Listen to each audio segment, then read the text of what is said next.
Hey guys. I still have to get ready. I just woke up. I literally just rolled out of bed, so I haven't even brushed my teeth. I'm gonna put this on and then I'm just gonna put on crime for right now just because I remember last time Court TV took a while to start up and they are not started yet. So I'll see how long crime does before um I am gonna have to leave for my appointment, but that'll be after a couple at least one break. So I'll see how they do if they glitch. Maybe they got it fixed. If so, I'll switch to Court TV, but all right, I'm gonna just put them on while I go brush my teeth and get ready real quick, okay? Let me put it over here. I don't even know if anybody's even in here. You're the only one here, Laura, with your little eyes. Uh, oh wait, hold on. Let me make sure that I just wanted to share. Yeah. And if Core TV pops on, I'll show I think at the beginning I feel like they took a while to come on, so I'm just gonna put this on right now just in case while I go get ready. I'll be right back, okay? How's everybody doing? Got 10 people. I'll be back. I just have to go brush my teeth and go to the bathroom and I'm cold. Hi, Laura. I watched yesterday. Now I was sick. The first hour I regretted not doing it. I was just feeling so bad. Like the first hour when I woke up, I was like, I cannot do it. I canceled my appointment and everything. And then an hour or 2 in, I'm like, "Oh, man, I wish I kinda want wait, should I do it late?" Because I watched the whole thing. I mean, I sat there and laid in bed, and then for the first half of that, you know, for the next half, I sat up. "Hi, Casey. Good morning." Alright, I'll be back, okay?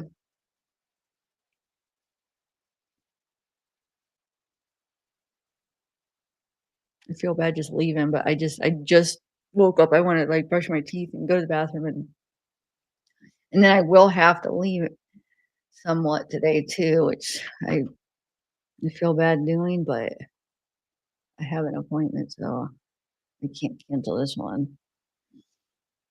Wonder what today's gonna be like. Now, did they end, in the middle of that, witness yesterday? I feel like they weren't done with that witness. They won't start for a bit, you don't think? Well, either way, I'm gonna have my phone. I'm not worried about it because 'cause I'm gonna have my phone anyway. If they start, I won't miss it, but, I actually hope they do start, so I'm not leaving you guys with the fan by yourself. Um, alright, I'll be back.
seated. Court is in session. 22-117, Commonwealth versus Karen Reed. All right, so I was told council wanted to see me. Good morning, Your Honor. Good Yes, morning. we just have one brief issue I want to raise for the court. Okay. We wanted to confirm whether experts in this case are permitted to watch testimony in order to prepare for rebuttal. We had asked for that For rebuttal, like post, responding, for responding, okay, in our case, in chief, for both sides. okay. What's your position? Ms. Little, you want to? Yes, we would. All right. Mr. Brennan, is there any reason not to? I need to give it some thought. I'm not willing to agree. I'll abide by whatever the court thinks is fair. So why don't you think about it? We'll address it later today. Okay, there's no expert testimony today, right? It's not.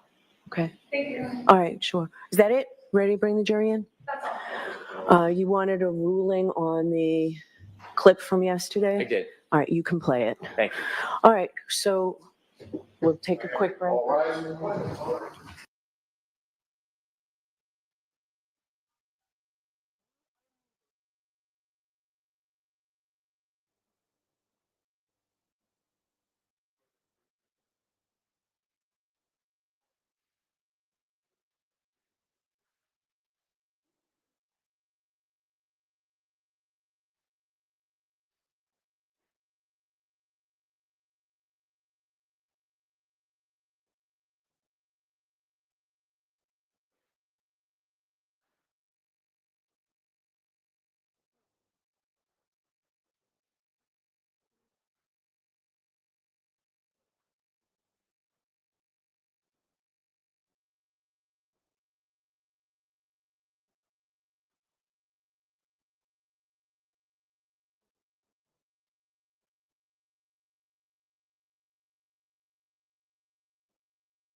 Hear ye, hear ye, hear ye. All persons having anything to do before the Honorable Beverly Cannoni, the Justice of the Superior Court, now holding in Dedham, within and for the County of Norfolk. Draw near, give your attendance, and you shall be heard. God save the Commonwealth of Massachusetts. This court is in session. Please be seated. 22-117, the Commonwealth versus Karen Reed. All right, good morning again, council. Good morning, Ms. Reed. Good Good morning, jurors.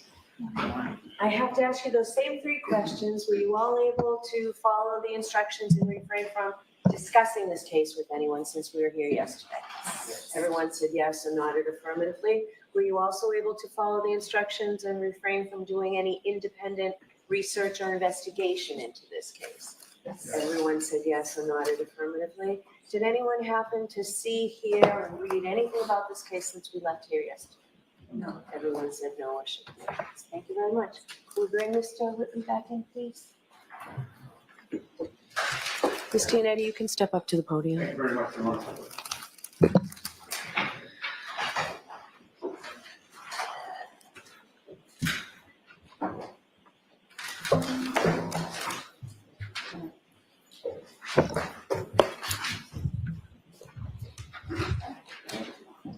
Sir, I'll remind you, you're still under oath. Thank you. Can I proceed? Yes. Mr. Whitley, yesterday you testified that when Karen Reed was brought to the hospital, she didn't want to get into a hospital Johnny and she didn't want to give a urine sample. Do you recall that testimony? I do. It was clear to you that her reluctance to cooperate at that time was because she very much wanted to check on John's progress and status at the hospital, correct? No, I don't believe that to be the case. Well, you testified before the grand jury regarding this matter 3 years ago, didn't you? I don't believe I said that she was I reluctant. didn't ask you that question. You testified before the grand jury 3 years ago, didn't you? I testified before the grand jury 3 years ago. You were under oath then, as you're under oath today, correct? Correct. You swore to tell the truth. I am telling the truth. You swore to tell the truth in 2022 before the grand jury, did you not? I did. That was less than 3 months after you brought Karen Reed to the hospital, didn't you? Yeah. And your memory of what happened at the hospital was very good in April of 2022, right? As good as today. Your memory in April of 2022 was very good, wasn't it? It was very good as it is today. Okay, so you want to add the as it is today, despite the fact that you weren't asked that question. Is that right? Objection. Sustained. All right. When questioned by Mr. Lally at the grand jury, you were asked the following question. So what, if any, interaction did you have with her, meaning Ms. Reed, at the hospital once you were there? You remember that question, right? I do. And your answer was, after that, I helped escort her down to, they call it the psych hallway, where they have rooms set up for psychiatric patients for their evaluation. And then she was unhappy that she wasn't able to see him, meaning John. And she kept trying to. She didn't want to get into a hospital Johnny. She didn't want to, I believe, give a urine sample. She was not, the nurses were asking her to do certain things that every patient has to do, and she was not cooperating with them. Do you remember that answer? I do. So 3 years ago, when you testified about this issue of giving a urine sample, you testified under oath that you believed that she didn't want to give a urine sample, correct? Correct. Yesterday, 3 years later, you testified with certainty that she didn't want to give them, right? Yeah, she was giving them a hard time about having to give a urine sample. Right. No, I'm asking you about your testimony yesterday in contrast to the grand jury, sir. Okay. To the extent that I ask yes or no question, I'd like yes or no answers. So okay? no instructions to the witness, Ms. Your Giannetti. Honor, Ask may the a witness be question. instructed to answer the question yes or no if it calls for a yes or no question. Sir, Answer. Answer the question that's asked of you, okay? Okay. So go ahead, ask a question. You testified yesterday that she didn't want to give a urine sample without saying it was your belief that she didn't want to give one, correct? Correct. In any case, were you aware that when she was asked to give a urine sample, that Ms. Reed had gotten her period and did not have a tampon? I was aware she was on her period, yes. You're also aware that when somebody is brought to the hospital for a Section 12, they have no privacy. Isn't that right? They have medical privacy. Either the tech or the nurse would be with the patient at all times. Okay. with them at all times, observing them at Observing all them, times, correct. correct? So they wouldn't be, she wasn't in like a hallway open to the public. Understood, sir, but she also, when I said privacy, what I was asking is, she was not allowed to go to the bathroom alone to give a urine sample, correct? She was a psychiatric patient. Right. So she would have to use the bathroom in front of hospital personnel or some medical personnel with people watching her while she was on her period with no tampon, correct? I would understand that to be true. All right. And you're aware that she did cooperate and eventually give a blood sample as well, correct? I'm not aware of a blood sample, but urine sample, yes. She did give the urine sample. Correct. Now, in your testimony yesterday. Of what Karen Reed may have asked you about John surviving in the snow with light clothing. You remember those questions? John surviving in the snow with light clothing. You remember those questions? I remember asking about not having a jacket, correct? Now, starting at the end of the day, when I cross-examined you yesterday, I asked you about that topic and I said to you, you mentioned something about hypothermia, that you assumed you may have been dealing with a hypothermia situation. And your answer was, well, she said that he had been out in the snow without a jacket for many hours, correct? Correct. But before I cross-examined you at the end of the day yesterday, you previously testified 3 times about this topic, correct? I believe it would be the grand jury and the previous trial. Right, and direct examination when Mr. Brennan was asking you questions before I stood up, correct? Okay, yes. Let's start with the first time you testified about this topic back in 2022. That was, again, less than 3 months after you had a conversation with Ms. Reed at the scene on January 29th, correct? Correct. Her statements and questions to you at the scene were fresh in your mind in April of 2022, correct? Correct. In April of 2022, before the grand jury, Mr. Lally asked you, quote, what, if any, questions did she ask you regarding hypothermia? Do you remember that question? I do. Your answer was, she was just wondering if he could have survived outside in the cold even though he didn't have a jacket on. Do you remember giving that answer?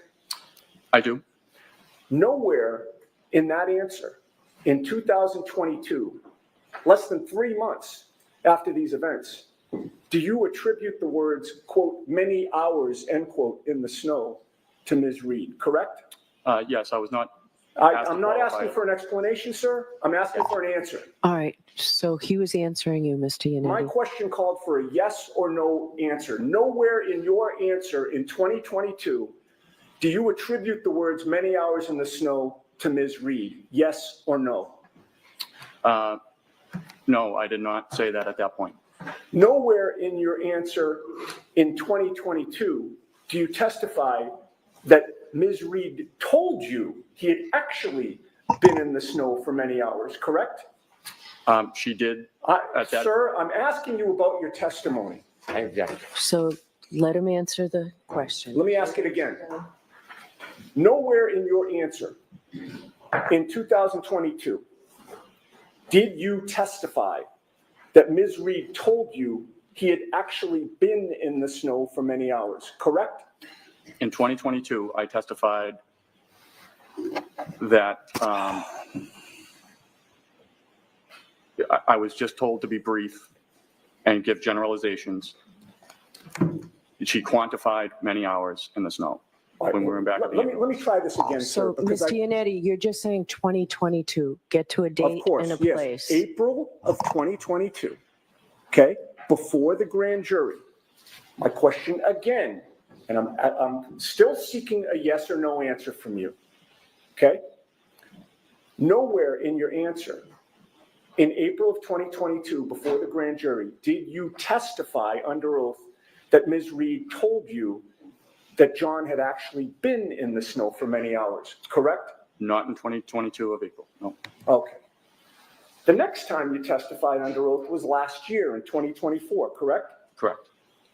During that testimony, Mr. Lally asked you, oh, by the way, so 2022 is no mention of many hours, right?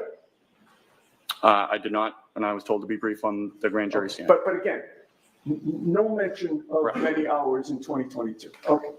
Now, 2024, last year, Mr. Lally asked you, so firefighter Whitley, at some point, specific to your conversations with the defendant, Ms. Reed, can you describe sort of her demeanor or any observations you made in relation to that as you were speaking with her? And your answer was, yes, she was very upset. She kept asking if there was any chance. She kept asking us if we knew if the person ambulance 1 had transported was alive or dead, and we could not speak to that. She asked if somebody could be alive in the snow without a jacket for many hours, correct? Correct. So 2022, there was no mention of many hours. 2024, over time, now that's the first time that you mention the words many hours in your testimony regarding this case, correct? Correct. All right. And when you testified last year, you testified still that she was asking you a question about surviving in the snow, correct? Correct. So then we come to yesterday on direct examination. Do you recall that Mr. Brennan yesterday asked you, before you left, were you having any conversations with the defendant? And you answered yes. Recall that yesterday? Is that at the hospital? I'm asking you yesterday, do you recall Mr. Brennan asking you before you left essentially the scene, were you having any conversations with the defendant? And your answer was yes.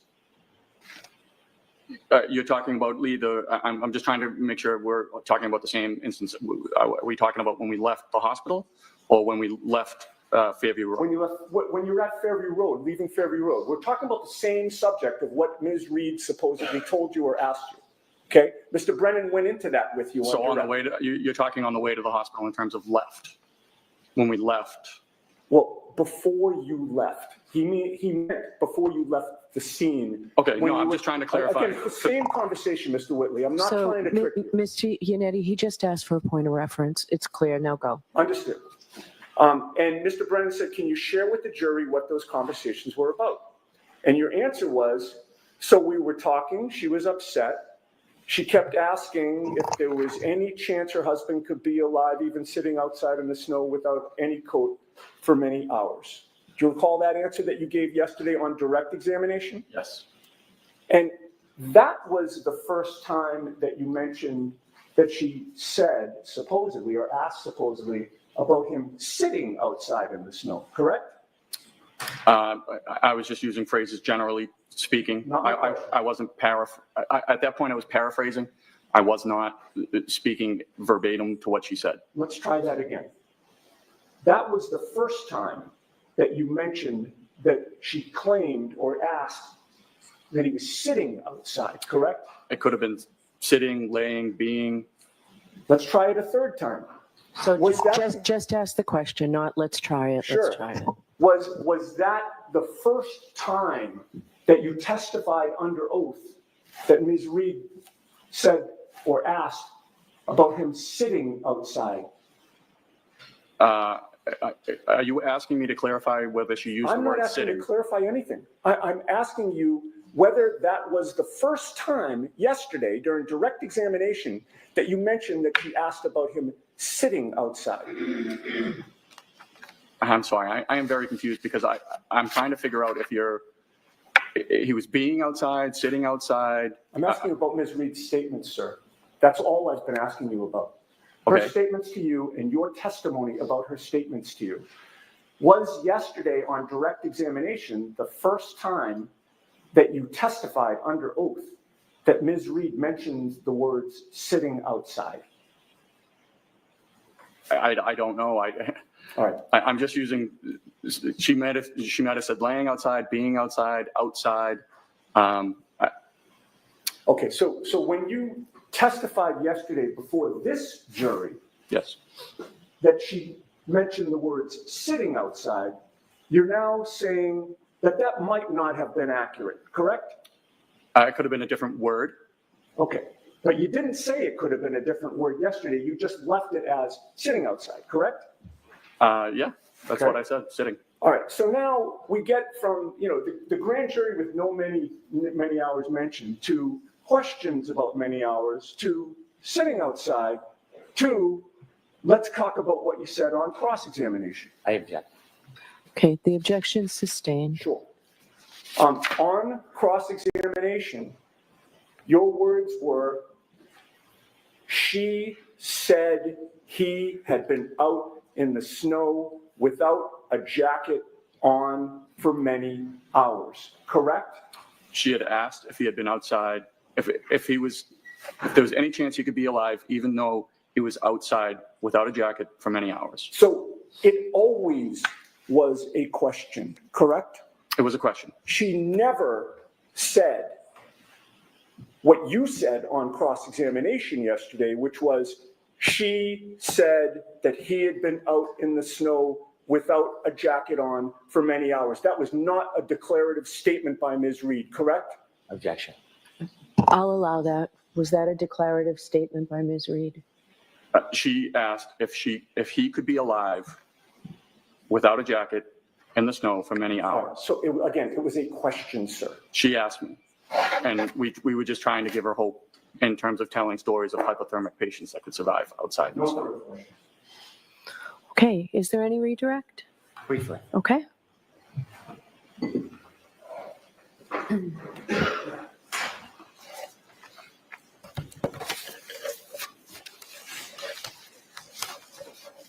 When you were called to the grand jury, was the testimony as in-depth and as long as it is in front of this jury? No, not even close. When you're recounting your memories of what happened, do you memorize word for word what you've said in the past? Objection. As to that form, it's sustained. When you're recounting the past, do you record your statements personally? Objection. I'm going to let that one. Do you record your statements? No. Next question. When you testified in the grand jury, page 90, line 15, and you said the defendant told you, I'm upset if he dies, I want to die. And then you later testified last year, and you said, if my husband dies, I want to die. Do you notice the little differences between those phrases? I do. Is that you making up words? No. Is that you trying to help a case? Objection. As to form, that's sustained. Are you inventing facts? No. Sir, when you were recounting what happened that day, are you using your best memory? Objection. Sustained. When you were asked by the defendant,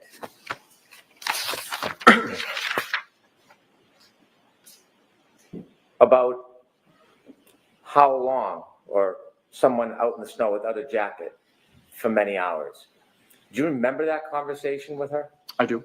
Where were you during that conversation? We were in the back of the ambulance. Do you remember it distinctly? I remember it distinctly. She was looking at me. When you tried to give her hope and comfort, and you told her stories about other situations where people, maybe children, have fallen through the ice and had hypothermia, did you have that conversation with her in trying to comfort her? I did. Do you remember that conversation? I do. Did you necessarily share those conversations with the grand jury? I don't recall if I did or I didn't. Did you ever write that in your report? No. Is it something you typically put everything in your report? No, we do not write. But generally, we only write patient complaint, what happened, what they did, not their opinions or anything like that to what's going on. Do you have any interest in the outcome of this case? I do not. How long have you been a firefighter for? Since March of 2006, and an EMT since November of 2002. Over 20 years. Correct. You said that you live near Kerry Roberts? I do. You've been to a block party for the kids where you've brought the fire engine down? I do. Objection. I'm going to allow it. When you're at that block party, do you ever step out and have secret meetings with Kerry Roberts trying to corroborate some conspiracy on their behalf? No. I'm going to allow that. No. put your career on the line. Objection. No further questions. Any follow-up, Mr. Yannetti? No, Your Honor. All right, Firefighter Whitley, you are all set, sir.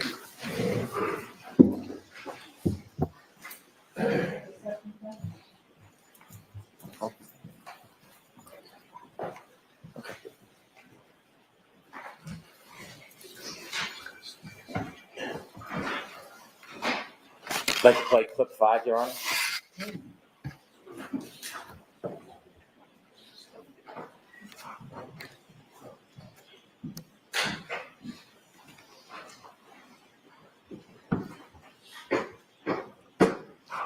And his mother leans over the kitchen island and says to me, I think it looks like you got hit by a car.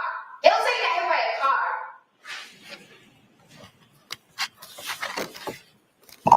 All right, who's your next witness, Mr. Brennan? Next witness is Jean Demulus.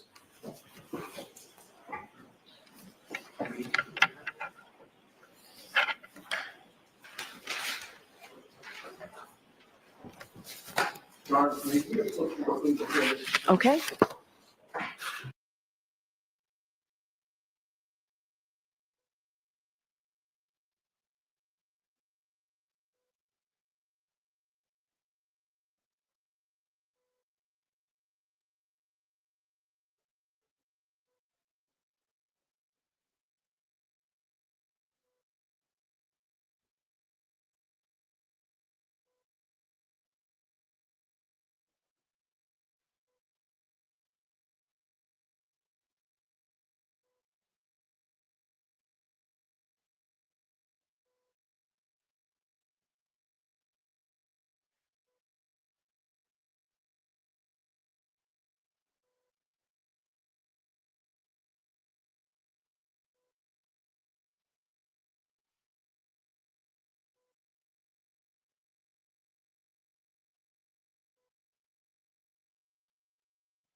Thank you. You're welcome.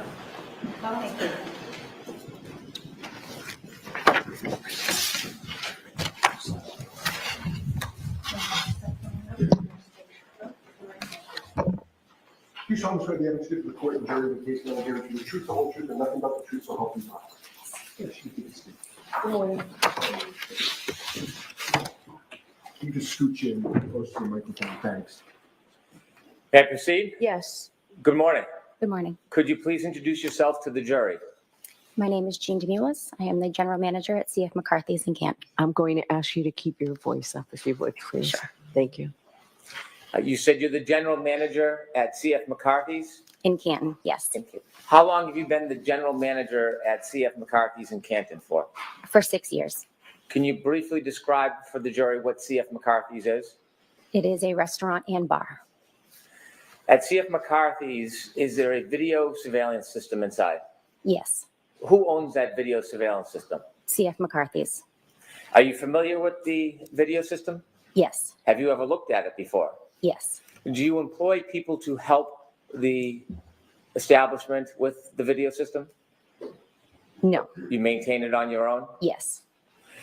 At some point, were you visited by somebody from the Massachusetts State Police? Yes. Were you asked whether or not they could view some of your video surveillance? Yes. Do you remember the date? Not the date they came to visit you, the date that they were looking for. I believe it was January 28th, 27th, 28th of 2022. Around that time? Yes.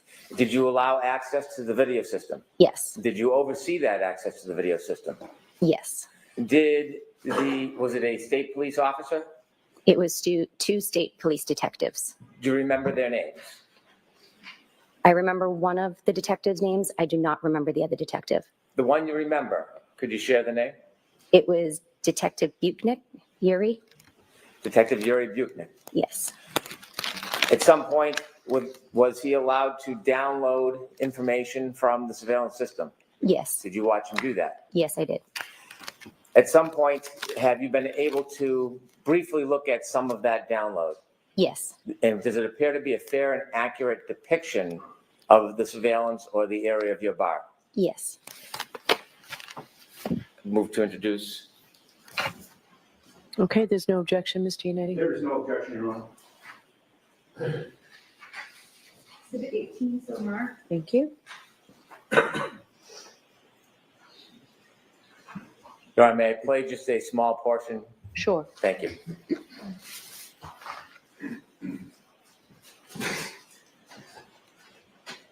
Ma'am, I'm going to show you just some random shots from this video, but I want to know if you recognize it. Is this the inside of C.F. McCarthy's? Yes. I'm not asking if you have any particular knowledge or information about that night. Yes. Is this a fair and accurate depiction of what C.F. McCarthy's looks like? Yes. Has there been any substantive, significant changes to the inside of that establishment No. since this video was taken? No. Okay. Thank you, Ms. Gilman. Your Honor, I have no further questions. Okay. I have no questions. All right. Thank you very much. Thank you. Stepping down. No, that comes.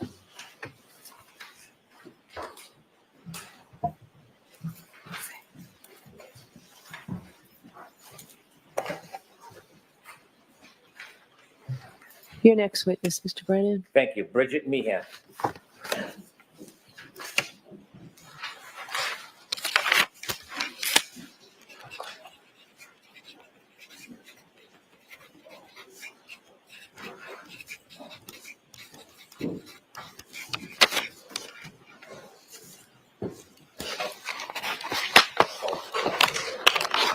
Good morning. Good morning.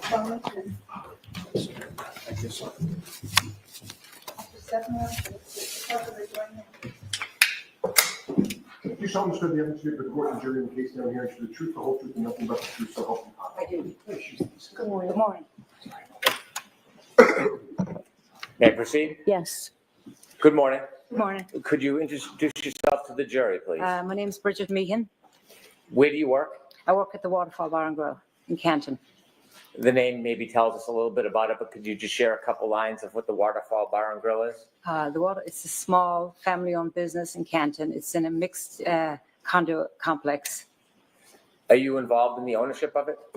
Yes. How long have you been involved with the Waterfall Bar and Grill? We've been there approximately 10 years. Do you help run the establishment? Yes, I do. And you were running the establishment back on January 28, 2022? At some point, were you asked or visited to see if your establishment had video surveillance of the inside? I was. Does your establishment have video surveillance of the inside? It does. Do you have a camera and a server? Do I have? Yes, I do. Okay. Did you provide video surveillance to the Massachusetts State Police from that night, January 28, 2022? Yes.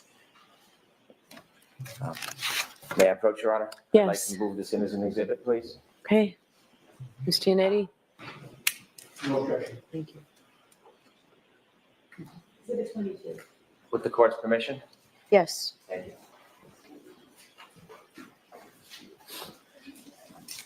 Ma'am, I'm going to show you just a brief clip.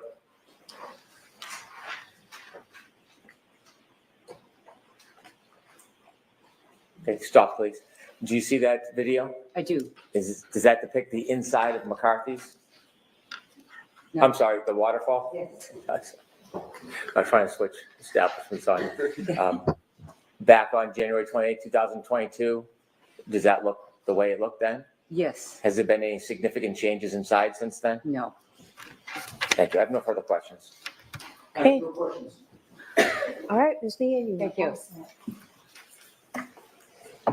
And I'll take that coming down. Is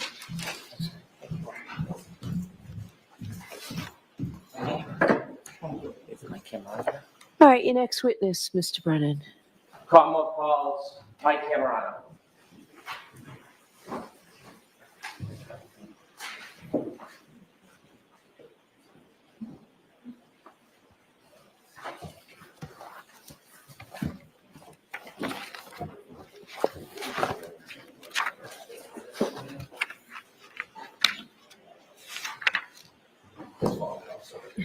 Hold on, you're following?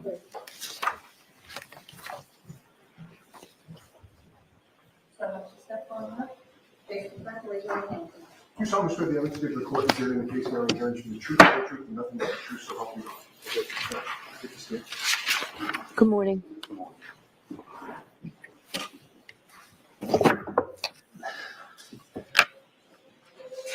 May I?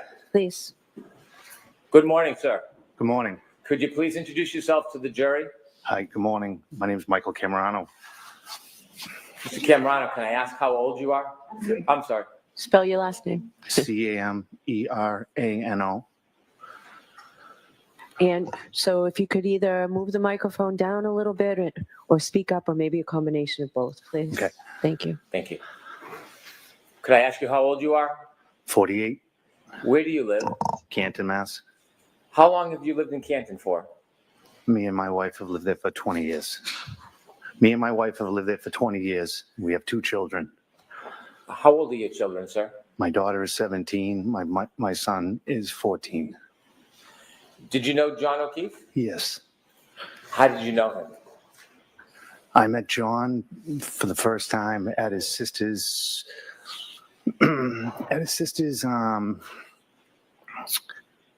they had a benefit for his sister in 2013. I met John there for the first time. And then years later, our kids got involved with sports together, and they became very close. As they became close, I became very close with John and his family. Was your daughter close with John's niece? Yes. Was your son close with? Yes. Did you spend a lot of time together through sports and socially? Yes, we did. I want to take you forward to January 28th of 2022. Okay. Do you remember that day? Yes. Had you, without any discussion of what might have been said, did you have any discussions with John that day? Yes. Did you have a plan? Yes, we were communicating. At some point, did you decide that you were going to spend some time or go meet John? Yes.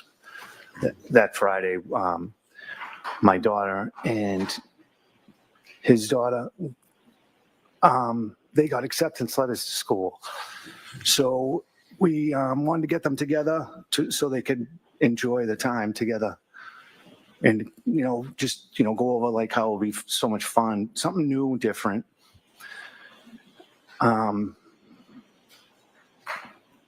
Yeah, so we were going to meet up after I got out of work. Was your daughter planning to go to a new school? Yes. Where? Bishop Fan. And how about his niece? Same. They both got accepted to They the both same got school? accepted to the same school. Was it a celebratory move? Yes. Did you have a plan to bring the children together so they could celebrate? Yes, we did. And then separately, you were going to meet John and celebrate? Correct. Okay. Where did you drop your daughter off? I dropped my daughter off at John. I went into John's. I was at the house with John and the girls, and we had a little celebration. Talked about how nice it's going to be, fun, change, different, meet new people. And you celebrated at John's house before you went out? Correct. After the celebration with your children, did you and John leave? Yes. During that celebration, was there anybody there other than you, John, and your 2 daughters? No. No. Karen was not there. Was there anybody else there? No, just the 2 girls, myself and John. What was the weather like that night? It was cold. It was not snowing yet. Was there an expectation? For Yes, the there's next an morning? expectation. Yes, And what was that? that there was going to be a big snowstorm coming in. A storm was coming. Yes. When you left, did you leave in a separate car than John, or did you leave together? No, we left together. John got in my car, and we were leaving. We're going to leave. Where were the girls? The girls are in the house, stayed in the house. They were staying at John's house? Yes, correct. Where did you go? We went to CF McCarthy's. When you got there, did you know anybody who was there other than you and John? At that time, no. Did you spend time at CF McCarthy's? Yes. Were you drinking? Yes, Was John drinking? yes, Alcohol? yes. How long were you there for? A couple hours. While you were there, did anybody come and meet you that you knew? Yes. Who? A friend. And then Karen came in. The friend? Yes. What was the friend's name? Kurt. And then how long after you first got there was it that the defendant arrived?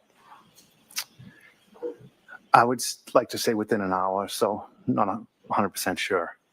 You said back home it was a celebratory mood. Was it still a celebratory mood at McCarthy's? Yes. When the defendant arrived, did she spend time with you and John? I've talked briefly to her, and her and John were mostly talking. Okay. You didn't see any issues? No. It was a normal night? Seemed to be, yes. As far as you could see? Yes. And you saw John drinking? Yes. Did you see the defendant drinking? I saw her with a glass, yes. Okay. Did you leave at the same time that John left? No, I did not. When you left, was John still at the establishment? Yes. When you left, was the defendant still with him? Yes. Why did you leave? I left because I got a phone call. My son was playing hockey in the backyard, and he got hit with a stick and lost his tooth. Oh. Where did you go? I went to my son's friend's house. Do you know about what time that was when you went to see your son? I would like to say 9:30, in between 9:30 and 10. You didn't go back to McCarthy's that night, did you? No, I did not. After you helped your son, where did you go next? I went to pick up my daughter, Madeline. Did you go at John's house? Did you go in John's house? No, I did not. When you got to John's house, did your daughter come out? No. We went to the side door and rang the doorbell. And then what happened? And then my daughter came to the door. Where'd you go? From there, we left and went home. When you went home, had the weather changed at all? It was cool. It might have been flurrying at that time. No accumulation? No. You got home? Yes. Did you do anything significant when you got home? Put the kids to bed, my son, and no, I went to bed. What's the next thing you remember happening? Waking up to, I missed some phone calls. Who were the missed phone calls from? From my wife and Karen. What did you do? I called my wife. After speaking to your wife, what did you do? I got in my car and drove to John's house. About what time was this? In between maybe 5 and 6 a.m. Okay. What was your mood at that point? I was panicked. Why did you go to John's house? Because I went to get Kaylee. Did you know if she was alone? Yes. How long did it take you to get to John's house? Maybe 5-7 minutes. When you get to John's house, what do you see? I pull in the driveway. I see that the garage door is open. I go in through the garage door. I don't know if Kaylee was standing there, if the door, she came out the door, and I asked her, if she needed anything, she could get in my car and stay warm. When you first saw Kaylee, what did she look like? She looked distraught. Did you try to help her? Well, I think I just said everything will be okay. Did she come with you? Yes. Where are you going? To my house. So what happens? So we go to my house, and my daughter's up, and the two girls they were hanging downstairs, just hanging out, just being kids. And then, I don't know, a couple hours later, maybe Paul called me and asked me to bring Kaylee home. Did you know anything at that point? I did, yes. You did or didn't? At that point, I did when Paul had told me. So what do you do?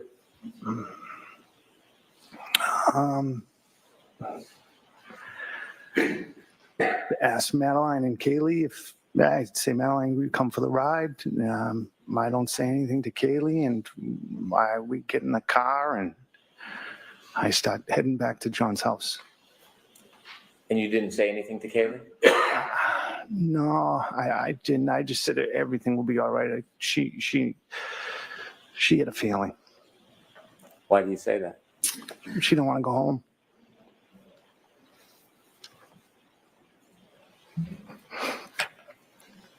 So what happens next?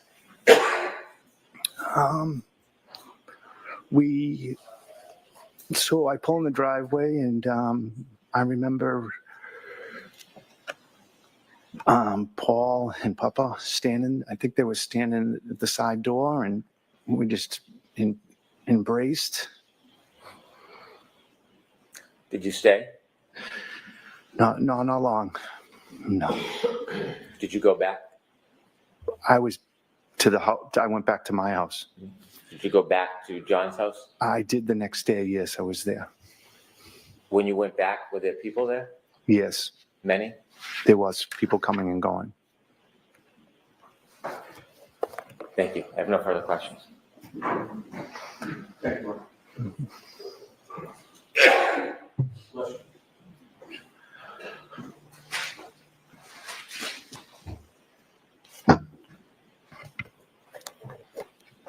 Good morning, Mr. Camerano. Good morning.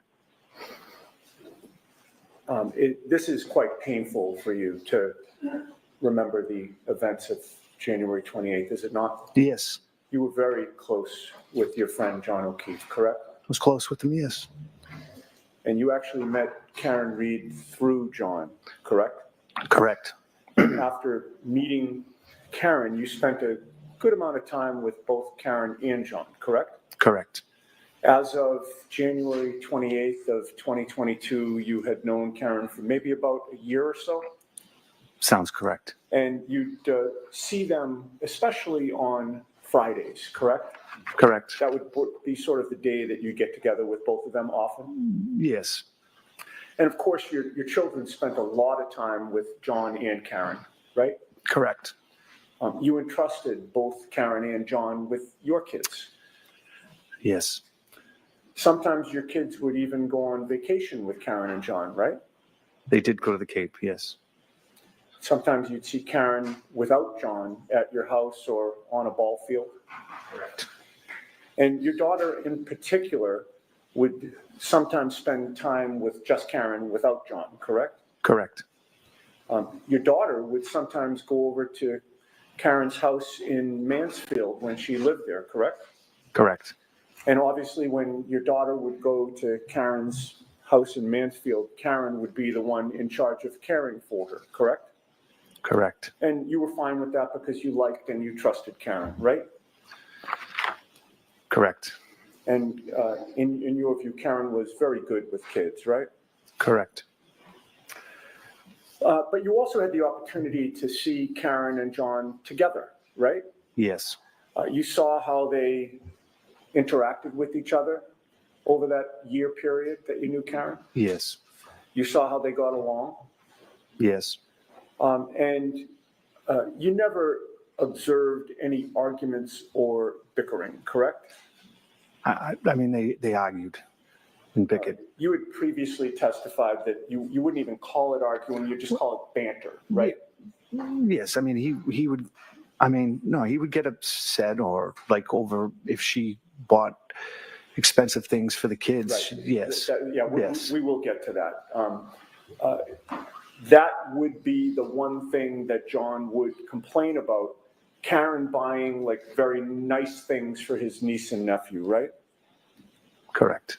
Or he'd complain if, Karen was taking his niece and other girls to get their nails done, like extravagances like that. Correct. And one specific memory you have is when Karen bought his niece a very expensive sweater, right? Correct? And you recall John telling you that he wished that she hadn't done that because he considered that to be spoiling the girl, correct? Yes. But it was very clear to you from your observations that Karen really, really liked John. I'm sorry, John really, really liked Karen, right? Sustained. He certainly never told you or even suggested he was thinking about or planning to break up with Karen, right? No. Okay, so with regard to that Friday night, January 28th, sir, the plan was for you and John to go to McCarthy's to have some drinks because there was a storm coming in, correct? And because of the celebration of the girls getting into Bishop Fen? Well, yeah, we were going out. It wasn't a continuation of the celebration of the girls. We were going out to have a few beers as guys. Okay. And when you were leaving the house, John asked you to move your car, right? Correct. Where was your car when John asked you to move it that night? Actually, I backed up my car. We were leaving the driveway, and John asked me to stop so he could move his car. I see. And he wanted you to move your car because of the storm coming in, and you wanted Karen to be able to pull her car into the garage, right? Correct. And that was really thoughtful of him, wasn't it? Yes, extremely. And it showed you that he was being chivalrous toward Karen that night, right? Yes. He didn't want Karen to be out in the heavy snow later when she returned to his house during the expected blizzard, right? Sustained. You took from that there was an expectation that Karen would be coming back to his house, correct? Objection. Sustained. You had no inkling that day that anything was wrong between Karen and John, correct? No. Everything seemed fine between the two of them, right? Yes, he did mention though that night that he didn't understand why Karen had a plumber go to the house. Because he had somebody that could have done that work instead of paying for the plumber, right? Well, yes. Okay. But in any case, the plan was for Karen to meet up with the two of you, right? Yes. And she did show up to McCarthy's at about 8:30 p.m. or so? Yes, I guess if that's the time. And you saw an affection. I'm sorry, what was the answer that you said? If that was the time, I'm not sure about the timeline. Okay. It was sometime after you had gotten there. Right. Correct. But you do remember when Karen arrived, there was an affectionate greeting between John and Karen, right? Yes. You saw them kiss, right? Yes. You saw John put his arm around Karen? Correct. And you saw that Karen sort of nestled into his embrace? Correct. And when she did that, that's when he kissed her, correct? Yes. And they seemed happy to see each other, did they not? They did. That night they were affectionate? Yes. Laughing? Yes. Happy? Yes. Like a normal couple? Yes. No arguments? No. You witnessed no bickering, no tension, correct? No. And during the month before John's passing, that January of 2022, you observed their relationship in your presence to be normal, caring, and affectionate, right? Yes. Thank you very much, sir.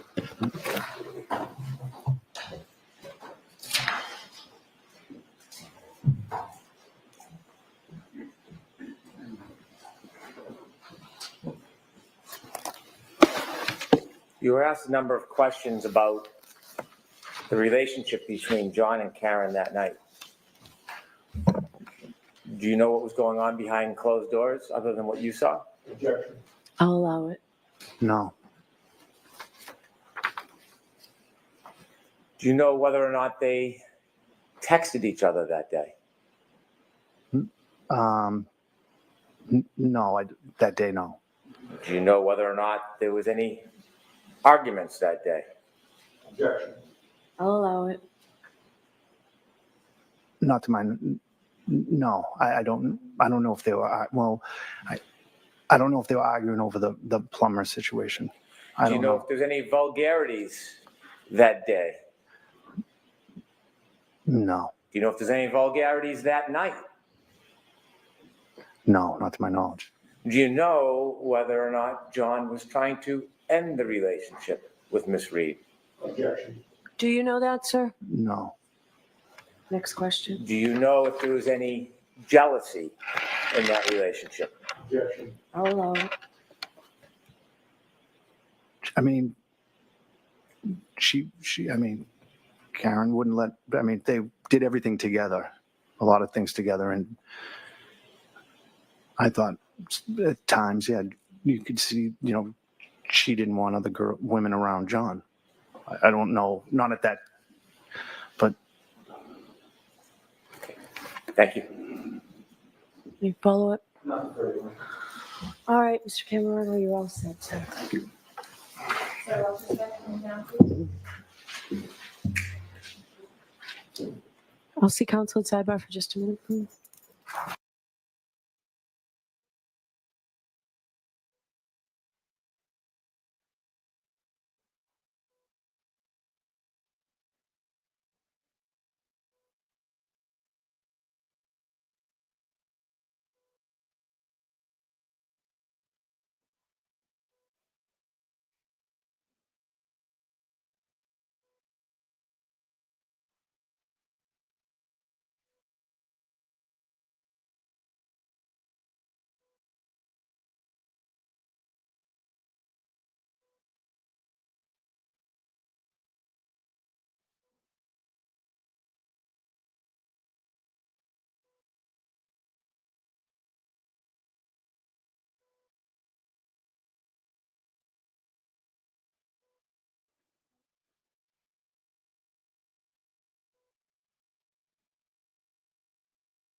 I guess I could talk. I don't want to be too loud. Ooh, I hope my audio didn't get all messed up. Trim bath, are you there? Whoa. My mic sounds weird. I think the default got back on or something. I hate when that happens. I don't want to, that's why I come in really soft because I don't want to be all loud. Anyway, dude, it is so warm here. I took Zeke out. It's like hot already at like 10 in the morning. It was hot with a t-shirt on.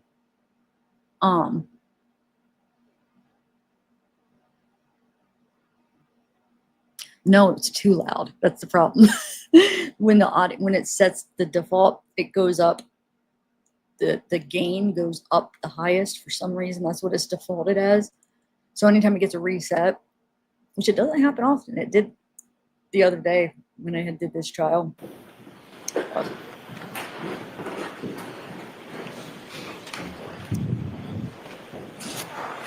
He's got his ring on. Okay, Please. I just I'm saw going to recall Nick Garino. Okay.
comment, please.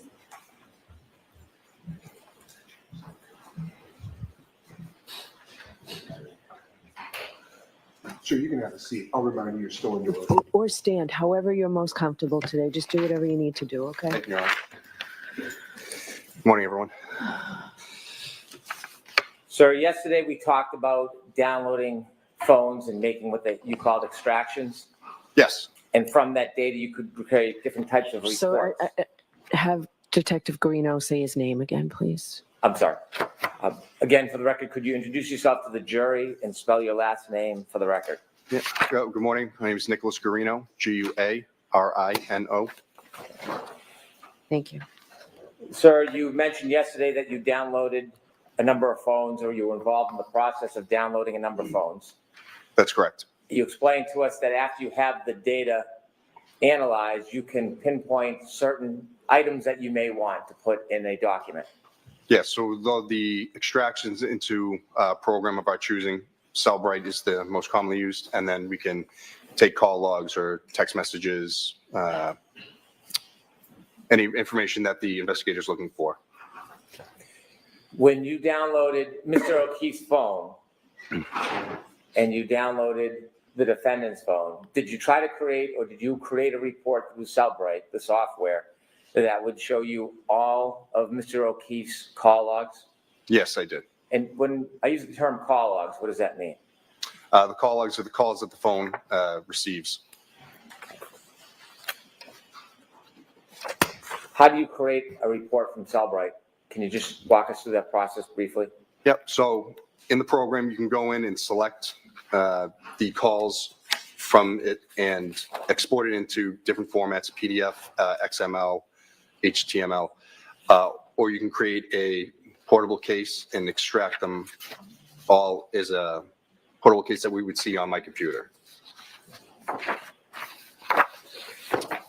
May I approach, Your Honor? Yes.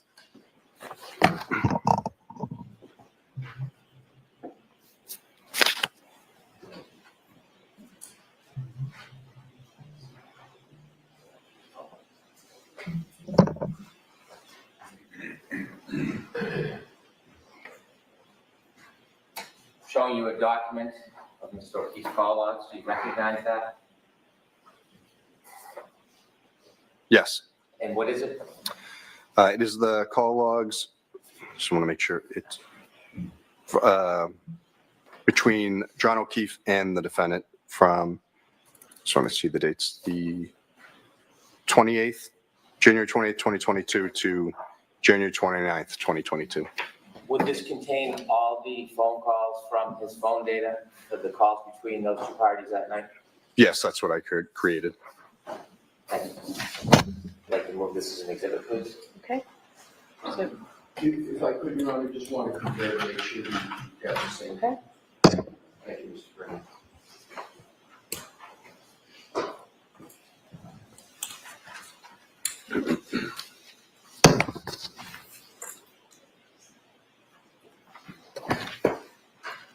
Thank you, Mr. Brown.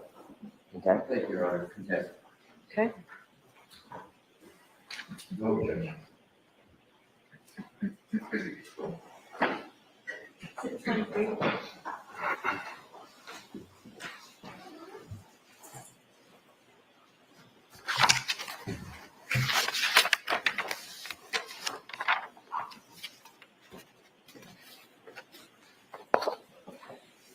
You captured all of the phone calls between two parties on that last document. Can you also do that with chats? Yes, that is true. And did you do that in this case? Yes, I did.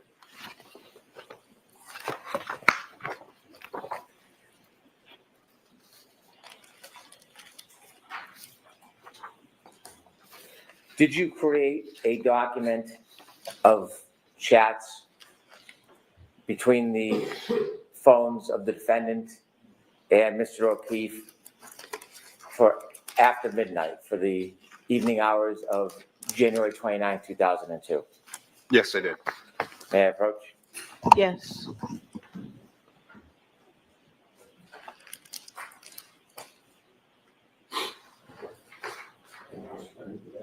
I'm good. You recognize that document, sir?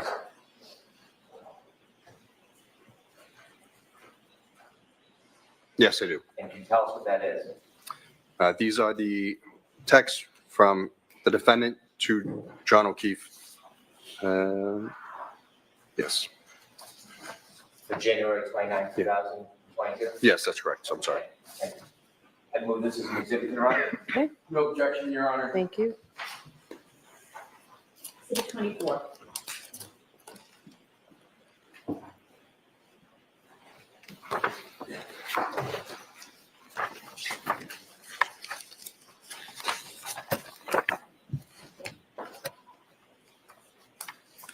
Did you identify or specify chat messages between John O'Keefe and a person named Jen McCabe? Yes, I did. Did you create a Cellbrite report? Yes, I did. May I approach? Yes.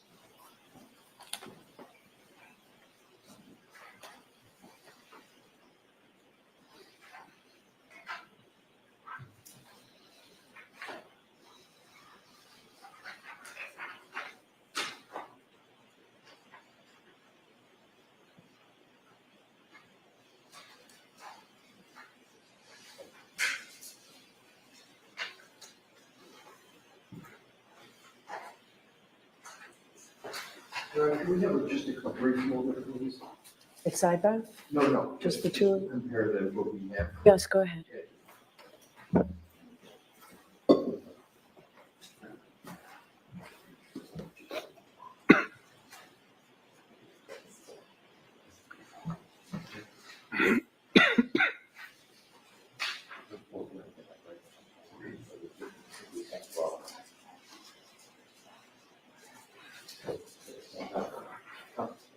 Thank you, Your Honor. Okay. Thank you, Mr. Wright. You're welcome. Sir, I'm handing you a document. Do you recognize it? Yes, this is the text messages between John O'Keefe and Jen McCabe on 29th on January 29th, 2022. And this is through a search of Cellbrite. You match their data, pull up all of their conversations. Yes, that's correct.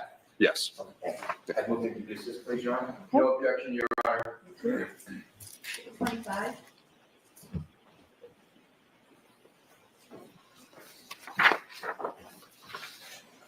Similarly to the chats, did you do the same with calls between Mr. O'Keefe and Ms. McCabe? Yes, I did.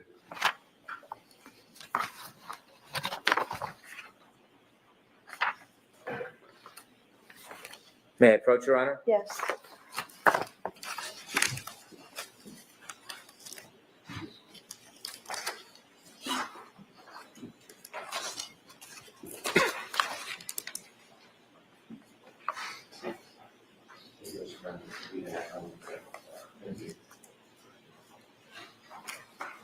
Showing you a document, sir. Do you recognize that document? Yes, this is the call log between John O'Keefe and Jen McCabe for, make sure I have all the dates correct, just for January 29th, 2022. Good evidence, Your Honor. Okay. No objection, Your Honor. Exhibit 26.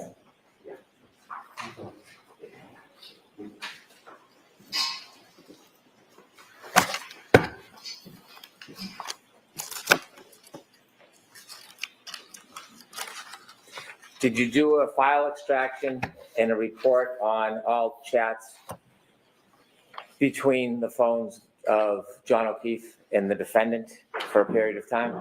Yes, I did. May I approach, Your Honor? Yes. I'm handing you a document. Do you recognize that document? Handing you a document.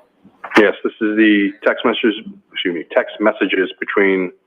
Yes, this is the text messages between John O'Keefe and the defendant from January 28th to January 29th, 2022. Thank you. Your Honor, move this into evidence. Okay. Mr. Lessie? No objection, Your All Honor. right. Thank you. Exhibit 27.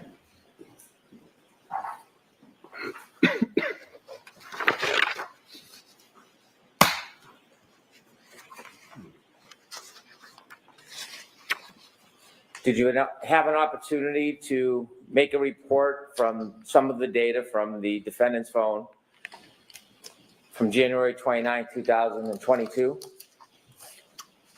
What were you referring? I did make some reports from the defendant's phone. What's a call log report? Again, the call log report is the calls that the party makes to another phone. So it's going to show everyone they've called or attempted to call. May I approach, Your Honor? Yes.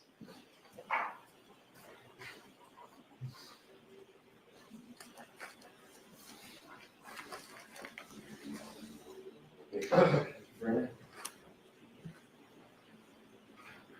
I'm going to ask you to take a look at this document. Do you recognize it?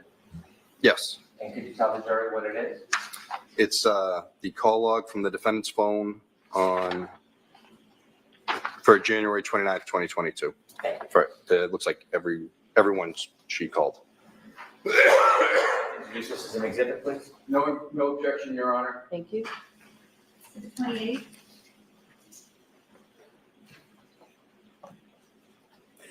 What we just introduced into evidence is the entire call log of calls to anybody and everybody to and from for that period of time. Yes. That's fair to say? Yes, that's correct. And then can you further isolate calls between just two parties? Yes, you can. You can search by phone number or name. And did you do that with the defendant's records for some parties? Yes, I did. Did you isolate phone calls between the defendant and Ms. McCabe for the evening of January 29, 2022? Yes, I did. May I approach? Yes.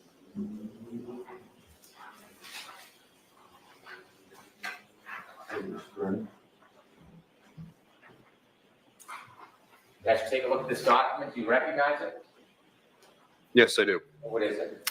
It's the phone calls from the defendant and Jennifer McCabe, January 29th, 2022. Thank you. Your Honor, I'd like to move this into evidence, please. No objection, Your Honor. All right, thank you. Exhibit 29.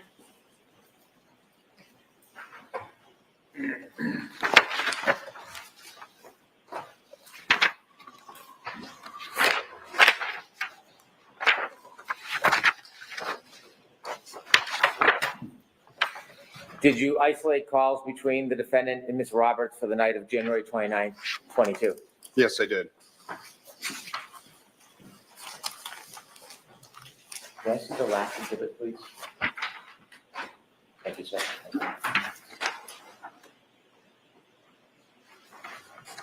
I asked you to take a look at that document. Do you recognize it? Yes, I do. Could you share with the jury what it is? Yep. It's the call logs between the defendant and Carrie Roberts for January 29th, 2022. Yes. That's a report you created. Yes, it is. Your Honor, listen to evidence, please. No objection, Your Honor. Okay, thank you. Exhibit 30.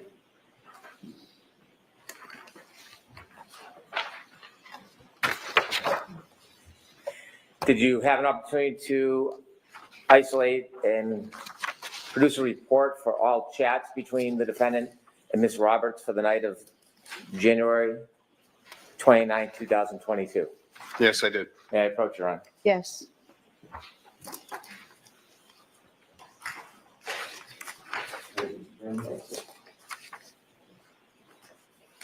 So I'm handing you a document. You recognize that? Yes. And could you share with the jury what that is? This is text messages between the defendant and Carrie Roberts on January 29th, 2022. Thank you. I would move this to evidence, please. No objection, Your Honor. Okay. Jurors, this is the way we have to put evidence in cases in Massachusetts, okay? Exhibit 31.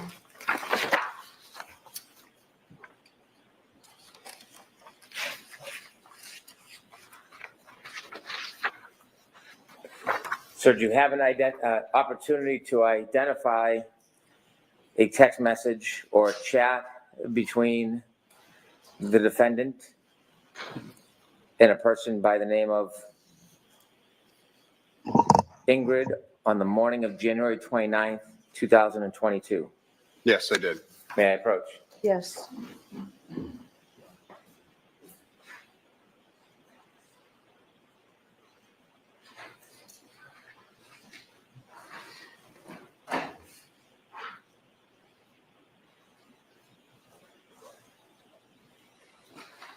You look at this document, do you recognize it? Yes, Could you tell the jury what that is? yes, this is a text conversation between the defendant and looks like a group chat between Ingrid Curtis and Bill Curtis.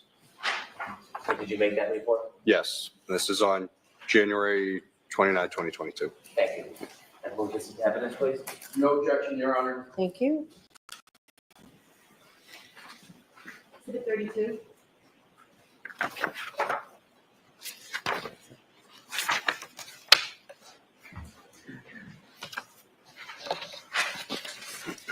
If this is a good time, if the honor would permit. Okay.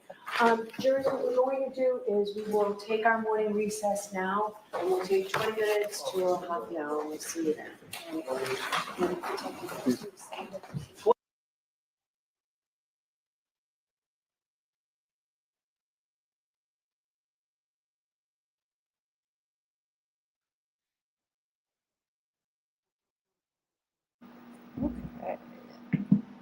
What do you guys, dude, my comments have been rejected like crazy the last week.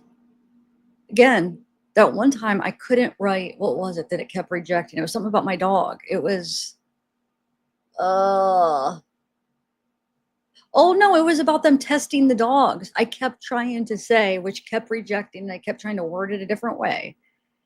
2 days ago when I was in a live, when I was trying to say, I wish they allowed more testing on the dog, or why didn't they, or whatever. It would not let that go through. What is wrong with that? Why? I mean, why would they reject that? What is rejectable about that? It makes no sense. Like dog testing, I guess is not, it's like they look at that like spam. It's like this says YouTube rejected your comment. This usually means they think it's spam. Try changing it a bit. Weird. No,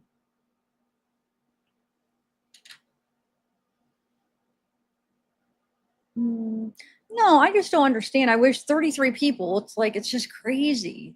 That is why I don't usually do trials, because I like watching them. It's only if I'm going to actually watch the whole thing, but it's very time consuming. And if for 8 hours a day for 33 people, even though I have a blast, it stops me from being able to do my work, because I'm watching this and, got to pay my bills too. So that's why sometimes I'm very picky on the trials I do, because I never really get a good turnout. Johnny Depp, I probably ended up having like 100 people, which is a lot better than this.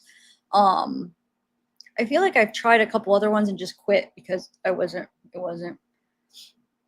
Now I'm going to be watching this anyway, so I might as well be watching it with you guys, but I don't know. It just kind of makes me sad in a way.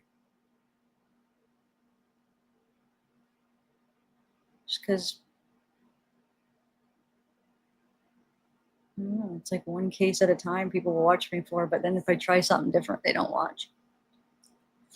But then I get crap for covering that case. It's like, well, where are you guys when I do other cases? I don't know. I'm a little down right now. Yeah, I mean, I wanted to watch it anyway. So like I said, I was lonely watching it yesterday. I ended up watching it all on regular speed. And I'm like, man, I should be watching it with you guys. I probably won't cover it every day though, because this isn't going to be 2 months. I will have to get some work done. And I guess I could always keep it on and maybe work. I could, on days like maybe I want to get some work done, I could always live stream it on my other computer and not be there and like work a little bit and only stop in and still have it up on my screen. You guys could chat. I don't know. And I could come in when I want, because I don't think I'll be able to do this every day for 4 months, because then I won't be able to do my other work that actually people watch. You know what I'm saying? Where I could actually pay my bills and stuff. But oh really? Stated an opinion. Yeah, people do that. That's why I'm so picky about my mods, because I don't want them to be like that. So if anybody ever gets blocked or timed out, please come to me, because I do trust my mods, but it could be a glitch or something. I just got to make sure, and maybe on accident. So just please, I need to, because I can't be in chat a lot, and I just need to know if there's an accident or whatever. Because I almost wish I could tell my mods no blocking. Just I like mods for just like greeting people, help with the links, and just like being there to chat. Because I don't really want anybody blocked. I want everybody to be able to chat and say what they want. Now there are some trolls that come in and they'll like bots. I'll even go in and if I see those, they're very obvious. I'll go block them. Or people just like copy and paste, repeat. Or the people who come in and talk about the autopsy stuff that are just obvious, they're just coming in to attack me. Those are the only ones that I would say to block. But yeah, because I know I hate it. I hear viewers talking about how they get treated in other chats if they have a different opinion. And it makes me so mad hearing that. It's like, that's bull crap. Just because you don't have the opinion as the creator, you're going to get blocked or like yelled at.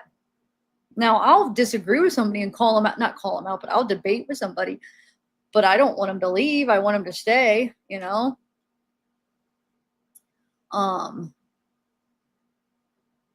So yeah, if anybody like gets timed out or blocked, come to me and make sure, because chances are it's probably an accident and then I could fix it. Please. I could see how easy it is. Like, for instance, sometimes when I would go down, if I have something playing and I go down and get something, snack or something, I put my phone in my pocket and then I always stop because I'm like, oh my God, this might accidentally do something. But I mean, think about it. Mods could be doing that or accidentally hit something.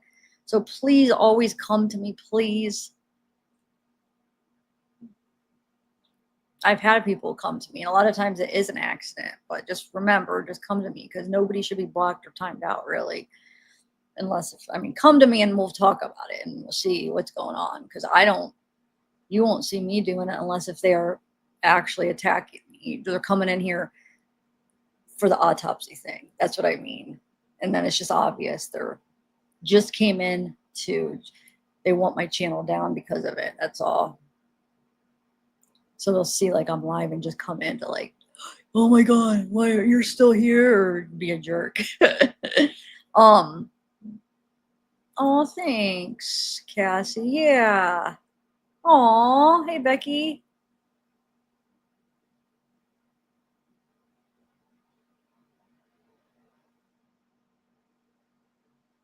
Yeah, no, it is.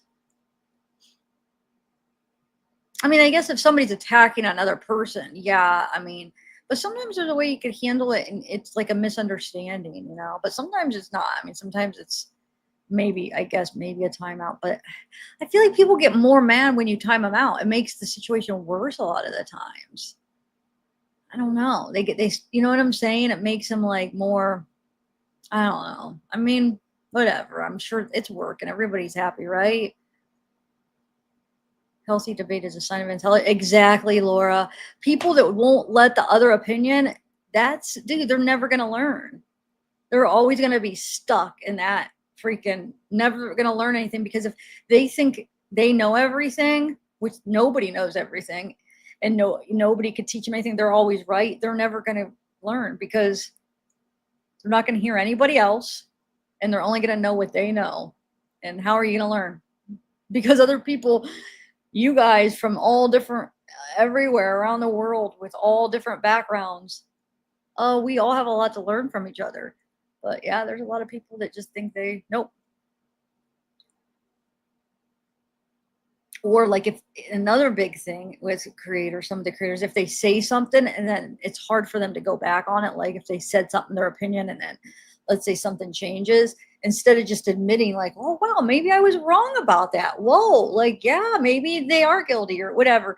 A lot of people won't do it. They're too proud. And it's like, they'll make everything fit that because they already publicly said it. And I don't know. It just makes me, I just stick in my own little bubble. Oh yeah, maybe. Well, what it says is spam though, but I mean, some of it probably it's more than spam, I bet. But it says like YouTube, the rejection usually says like YouTube viewed it as spam or whatever.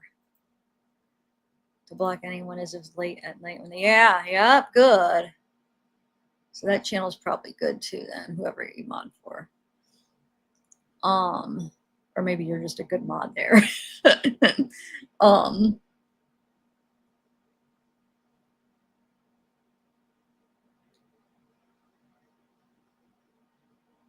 Prosecution is like a dog with a bone for the case. Can they go for a third if this is I know. Would they do pro bono again? I mean, that takes a lot of time. That's like their whole life preparing for it. I don't know. That would be asking a lot. They probably could raise money, I bet, with as many people, supporters Karen has. If it goes to a third trial, they probably could do some kind of fundraiser. Are they allowed to? Yeah, they could do that. Look at Wade. He did the GoFundMe for lawyers. So yeah, you could do it. She'd definitely be able to raise thousands, I would think, with all her supporters. So I mean, worst comes worst. I mean, she could probably do that because the lawyers got to get paid. You know, that's awesome they're doing it this time, but if a third time, I mean, they would have to. That's so much time and stress, and they are so good at what they do. They're missing out on so much work. So yeah, I bet you they could definitely raise some money. So let's talk about yesterday's trial. Okay, so what about I always forget her name. Oh my gosh. Why can't I remember her name? The person that Karen called, the witness on the stand yesterday. I felt bad for her because I really like her. I do like her, and I don't even think she's intentionally like trying to deceive. I just think she's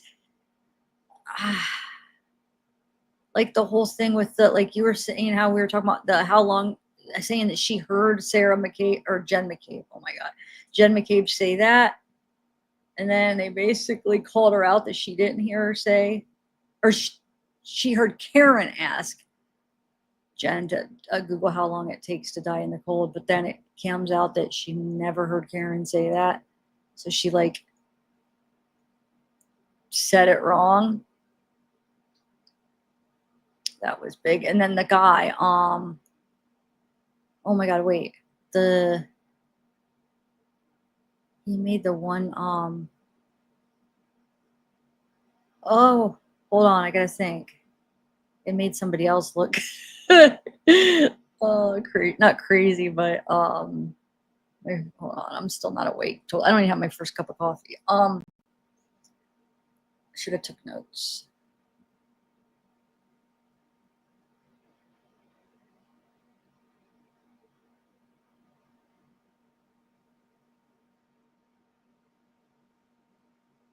I know the guy that was taking care of her for like the psychological thing where, you know, her where she was sectioned or whatever, that guy, they made him look kind of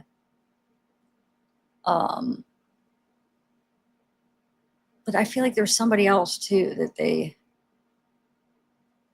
I'm missing somebody. Remind me. Carrie Roberts, thank you. Yeah, I do like her. Like, I don't think she's like intentionally trying to do anything bad. I really don't. I don't get that from her. I just get that she got caught up and she's like, you know, now like talking to Jen McCabe, talking to them all, and like, you know, they're doing like a timeline together, which didn't look bad. And you could tell that she doesn't think that, she's not clicking that there's anything wrong, because when the defense asked her and she's like, yeah, that's what we were doing. And you could tell she didn't think that what she was saying there was anything wrong. Like, she wasn't getting why that was so wrong, that they all were basically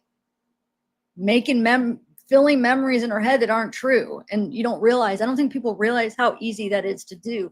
So when they're going over the timeline and giving each other like their recollection, they're adding into each other's memories stuff that might not be true, that are from other people's memories. I'm telling you, look that up. It is so easy to do. I know you guys probably think there's no way. It is. It's so much easier to do than you think. So, and the defense knows it. They do. I mean, that's a lot of the things they're hitting on about, like, well, how memory is better when right after the event, but also how you could start thinking something and then it starts becoming a part of that memory, and then you think you're actually being honest, but really that's not. You like edited that memory, not even realizing it, because of influenced by other people. It's so scary how that can happen. But yeah, so that was pretty huge too. And she like openly admitted it, like, oh yeah, that's what we were doing. It's like, oh my God, that's crazy. So I mean, I like her. I don't think she's trying to do anything intentionally bad or anything. It's just, and yeah, so when they played that clip of Karen yesterday talking about like taking the pieces of the tail light, so that could be like what I was saying. She hits John's car, and then when she goes over to pick up Carrie, she sees it, and then she starts, picking out the pieces, and therefore Carrie wasn't lying when she saw the tail light and she saw that some of it was missing. That doesn't mean that Proctor didn't plant the rest of it, because there would be no tail light at the scene, the crime scene, the murder scene. So therefore, he still could have picked more pieces off and planted them at the crime scene, right? And then Carrie could still have been telling the truth and saw a part of the headlight or the tail light broken because Carrie maybe pulled it out. I was thinking maybe it like kind of fell. If you think about how it would crack and then driving, it could have been loose and it could have fell as she drove, little pieces, some pieces. But if she was picking them out, I don't know. I mean, she said that. I don't know if that's true or not, but that would make sense why Carrie saw that, right? I mean, that actually goes along with it.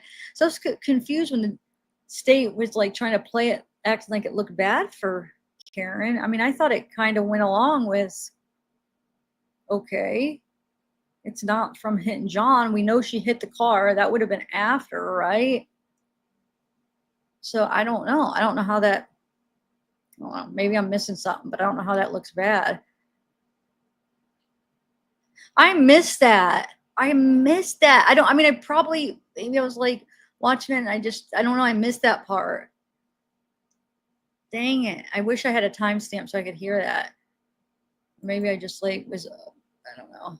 Because parts of it when I was watching I'd go downstairs and do something and my mom was talking or something. So I missed like little tidbits maybe. Hi,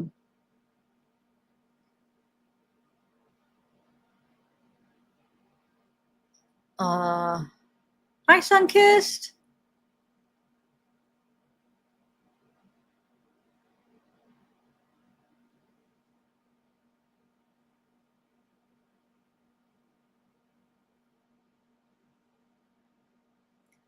Smoking on you're smoking your lunch today? Nice.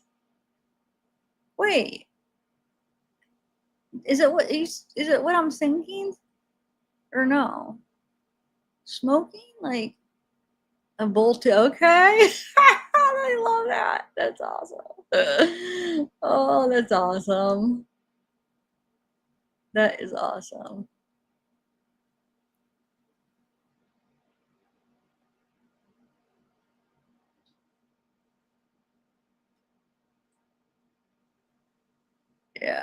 Yeah. If anything, yeah. I don't think it's like she's a bad person necessarily. But question though, why did she say, was that the guy that took her for the psychological, the section? Oh wait, I'm trying to think who said that, where told Karen, supposedly he told Karen, oh, you have like a good support system or something. And she said, if you knew Carrie, you wouldn't say that. What's that all about though? Did she not like Carrie? That kind of made me wonder, like, wait, what do you mean? I heard that right yesterday, right? So I wonder why Karen said that, or did she really say that, or I don't know. I guess we don't even know who to freaking believe. Oh, okay. I'll have to look at it. I'm gonna find it. Maybe when this starts, I'll try to find it because I don't want to Carrie about her being influenced instead of interviewed. Yes, I did catch that. He started saying that. I didn't think anybody else would have even caught that. I mean, I'm sure, yeah, some people would have, but it was like so quick. I didn't know if what I was my head went to is when I heard that, my head went to like Alan for some reason, like him thinking, oh, look at that. Like thinking like, oh, him and Karen thinking like, oh, or her whole defense, like just like kind of looking at each other like, wow. I don't know why I thought of like what they were thinking and reacting. when he did that. That's where my brain went. I don't know. But yeah, a little Freudian slip. It's funny.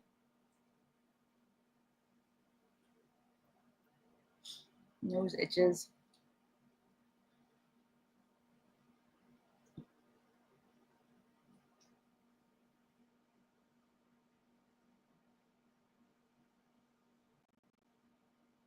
It's gonna be hot today. Hot. I can't believe how hot it was at 10. It's gonna be hot on my appointment. I'm not gonna want to leave. I'll listen to it in my car when on my way there and in the lobby. So I probably won't miss any of it really, except when I'm in there, and that's usually like 10 minutes. But I'll be listening the whole time. Do I have my earphones? Yeah.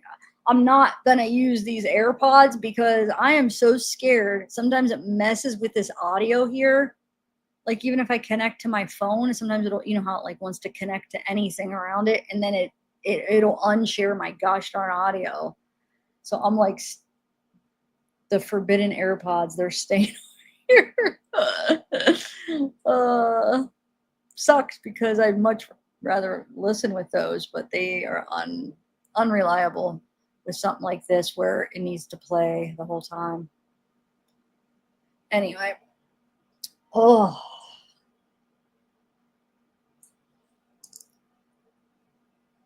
Now the only officer to testify so far. Oh, I missed it. Cameron says he and O'Keefe went out, have a few beers as guys. The night of his death, they were celebrating earlier as both of their, oh gosh, they're doing it fast.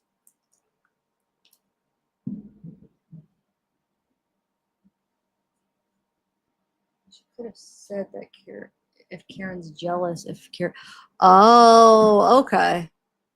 Wait, did Carrie have like a relationship with John, do you think? Is that like a rumor or a thing? I don't know. See, I don't know all the ins and outs of this as much as you guys probably do. Hold on one second.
Okay, I'm back.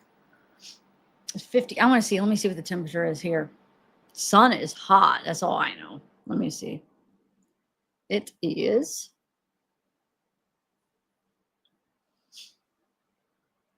I'm like I've only had like 3 hours of sleep, if that. 73 already, and it's only 10:43. Dang it. 73. Which is like compared to like what it's been. I mean, that's not like, whoa, summertime. Anybody there? Nobody's chatting. Where you at? Where you at? Laura, did you know Alan was married? Because why was I thinking yesterday when we were talking that like it sounded like he was single? Because I didn't really look into him. Did you know that? You probably did know. Put on the lights to keep me a little bit. I didn't think he was for some reason. I never looked into it, and I actually didn't like Googled was he married. I was looking at after my last live last night. I was looking and I was making a thumbnail, so I was trying to find pictures of him or her to put on my thumbnail, And so when I was looking in pictures, a picture came up of him and his wife, or him and this girl. And I'm like, who is that? And I clicked on it. And that's how I found out. It's not like I was looking to see if he was married or anything. I was just trying to find a picture for the thumbnail. I was like, whoa, he's married? I didn't know that. I don't know why I thought he was single.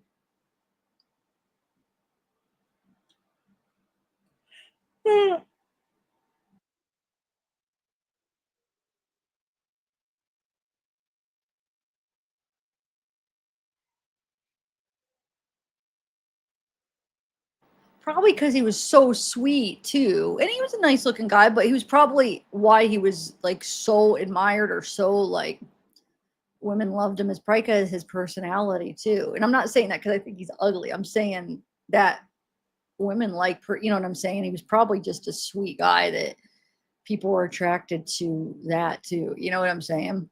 Because I think he was cute too. He was a nice looking guy, you know? But I bet you he was a really nice guy, is what I'm saying. I'm in Ohio. I wasn't too impressed with his mom though. And I don't want me to, that was the first time I ever heard her talk. And like, I wasn't finding her funny or anything. Like I don't know. She's probably just nervous, but I was just like, wait, what? Like it didn't come across, I don't know. It just kind of like hit me the wrong way. And I'm not saying there's anything like she's a bad person, but it's just, she's probably just nervous, but we just, I don't know. I wasn't digging her testimony. Like I mean, that was my first impression of her. And I was just a little like off taken, like, well, what? I don't know. Yeah, I don't either. It was pointless. It didn't do anything for anything. I don't either. That was silly. Like, why even bring her up?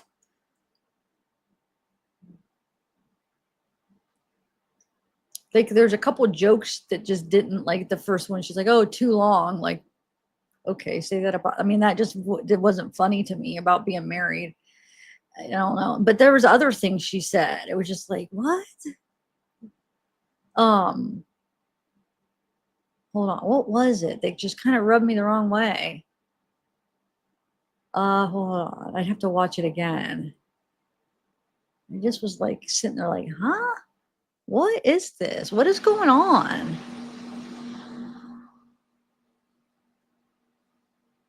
Hopefully, I don't know. Hopefully that's people don't get mad that I said that. I mean, I'm sure she's a nice lady. I just was a little bit off taken by her testimony.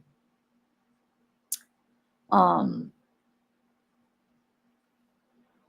trying to think. I wish I could remember what, there's a couple other things she said that I was just like, huh?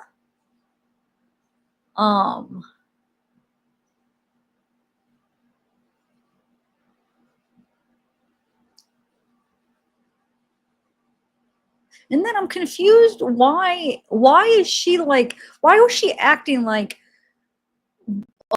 when that happened, like, why is she here? Why is Karen here? Why wouldn't she be there? That was his girlfriend. You know what I'm saying? Like the fact when she's in the hospital and she's asked, I guess, like, why is she here? That makes no sense to me. Why the heck wouldn't she be there? That's who he was with that night. That was his girlfriend. Why wouldn't she be there?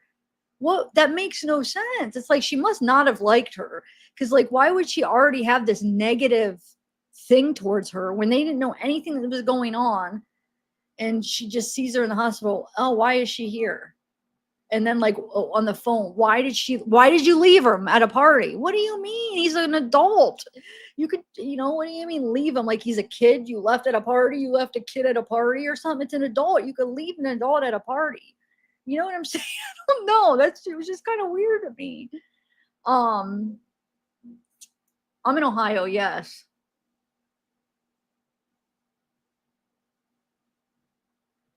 Oh, that's right. That's exactly, Laura. You're right. That's exactly why they brought her up, because of that. So they could play that clip. They probably already knew the judge would side. Well, they might not. I'm sure they knew that the defense would argue with playing that, right?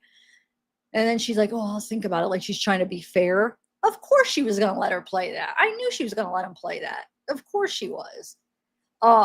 There has no, the reasons that they were saying to play those clips absolutely made no sense. Like that one clip that they didn't argue about where Karen was, hold on, which was, oh my God, I just drew a blank. Hold on. I hate that when you have a thought, you're talking about it and it just goes all the way gone, like blank. Hold on. Oh, I hate that. Mid-sentence too. Are we getting old or what? I shouldn't say we, but you're right, Laura. That's exactly what that was for. You're so right. Nope, oh, that's wrong. Hold on now. Let me think what clip I'm gonna think of. Now I can't think because I the blank of what I was trying to say about it.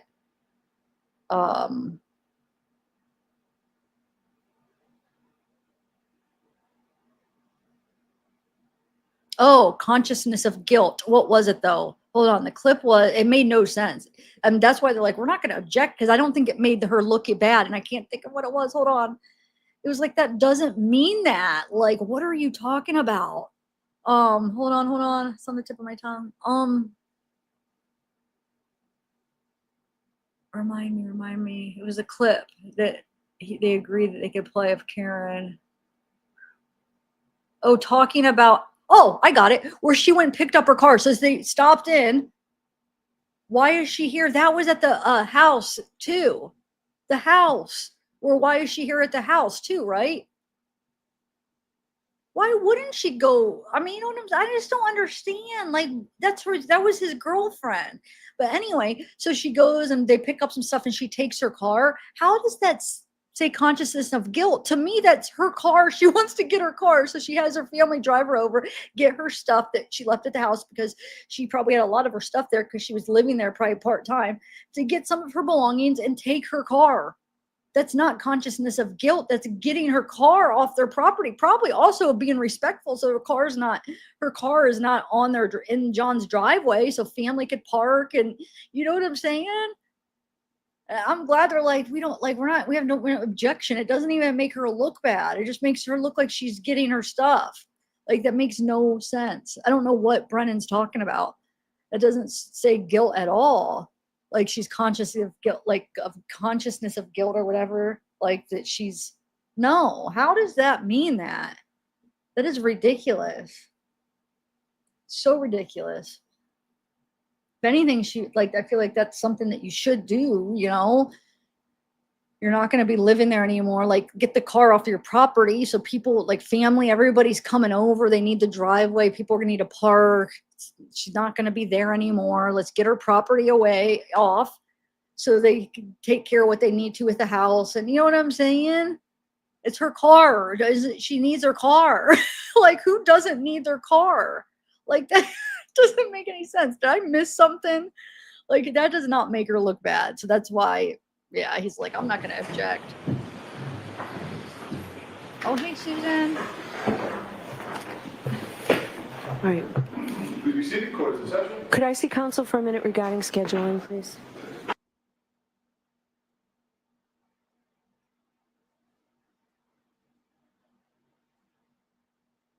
Oh, yeah, and that was the other clip, Sarah, the one where they just played it right after break. That one either, but they objected to that clip. That's bull crap, because it did kind of make her look bad about like how she was, you know, talking about the mom. But so that's stupid too. That shouldn't have been played either. But the other one didn't even make her look bad, and it didn't. If the jury takes that as consciousness of guilt, like that makes no sense. Sorry. So yeah, I'm glad the defense is like, okay, we don't have a problem with that. It's that's not what that means at all, but okay.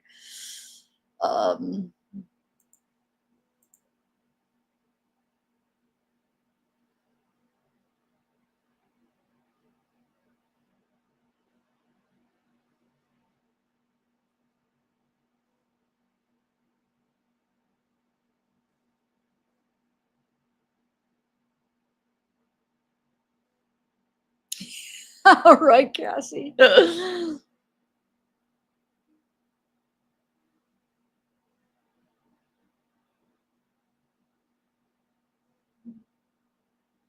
Yeah, she went out upstairs to get her stuff.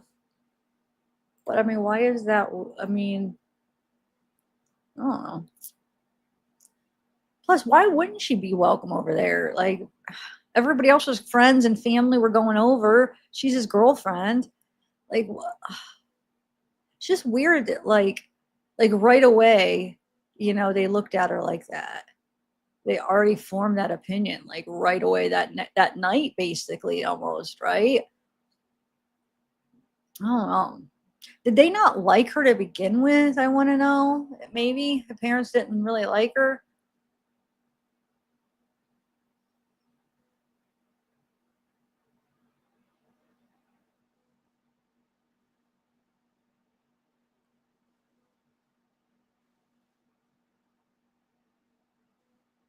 No, I get that's what they're saying, but they're saying the consciousness of guilt, like they're getting, but that doesn't, I feel like that's common sense. That doesn't look like that to any reasonable person. You know what I'm saying? That's not, I mean, I get what they are saying, but it's not, that's not, Okay, thank you. that's a reasonable thing to do. Do you see what I'm saying?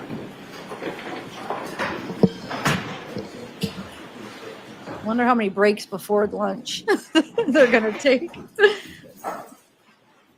Oh, cool. Well, I'm gonna be gone though in the afternoon. I'll have to tell my mom. Shoot, thanks.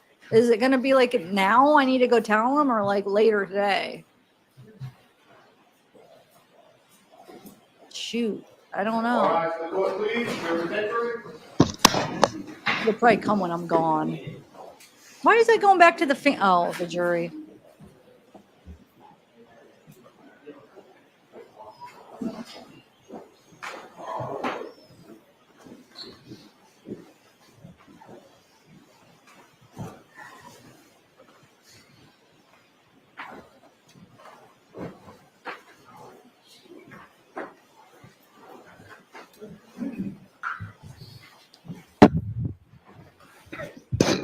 I don't know. I'll have to ask her.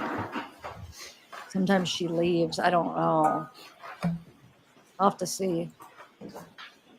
Goes back to section 8 ABC. All right, Mr. Brennan, whenever you're ready. Thank you, Your Honor.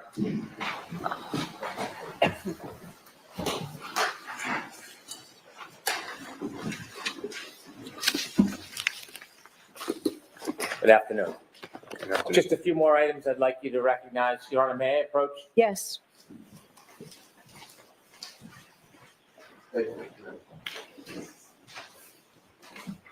Showing you an envelope. Do you know what's in that envelope? Yes, the raw data extraction of John O'Keefe's cell phone. Your Honor, I'd ask it to be marked simply for identification, please. Okay. Exhibit A, identification. Thank you. Second folder. Yes, the raw data extraction of Jen McCabe's cell phone that I created. Thank you, sir. Your Honor, I'd ask it to be marked for identification as well. All right. Exhibit B for identification. Thank you.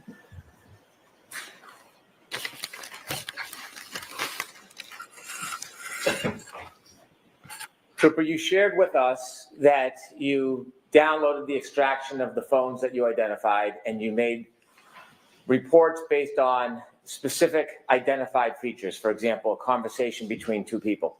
Yeah, so I didn't do the extraction of Jen's phone, but I made those reports with the PDFs from the data extraction. Relative to Mr. O'Keefe and the defendant's phones, you created a document that provided us the phone calls between them on January 29th. Yes, that's correct. And separately, you also provided a document that included all of the chats or text messages between John O'Keefe and the defendant on January 29th, 2022. Yes, it also included the 28th. Thank you. Yes. And in that compilation, did you put together or do you create or review a PowerPoint of those? Yes, I did. And what was the point of that? Just to show the texts and calls in a chronological order, because that way you're not looking at two different documents trying to compare and contrast the calls to text messages when each is coming in. And did you begin that PowerPoint presentation with a call at 2:16:10 on January 28, 2022? Yes, that's correct. And are there additional chats or text messages earlier that morning? Yes, there's a handful starting around 9:45 a.m. May I May I Yes. approach, Your Honor? Yes.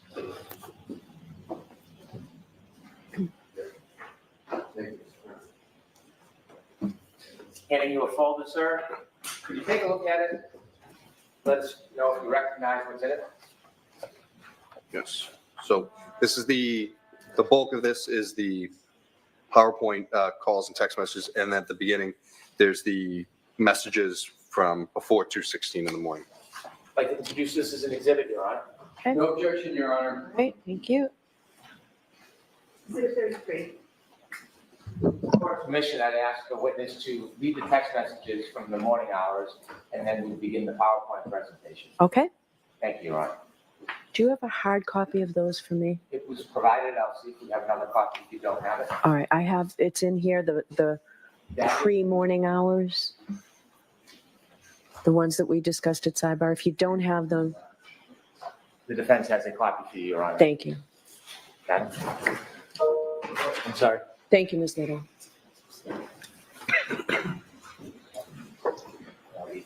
Okay, thank you.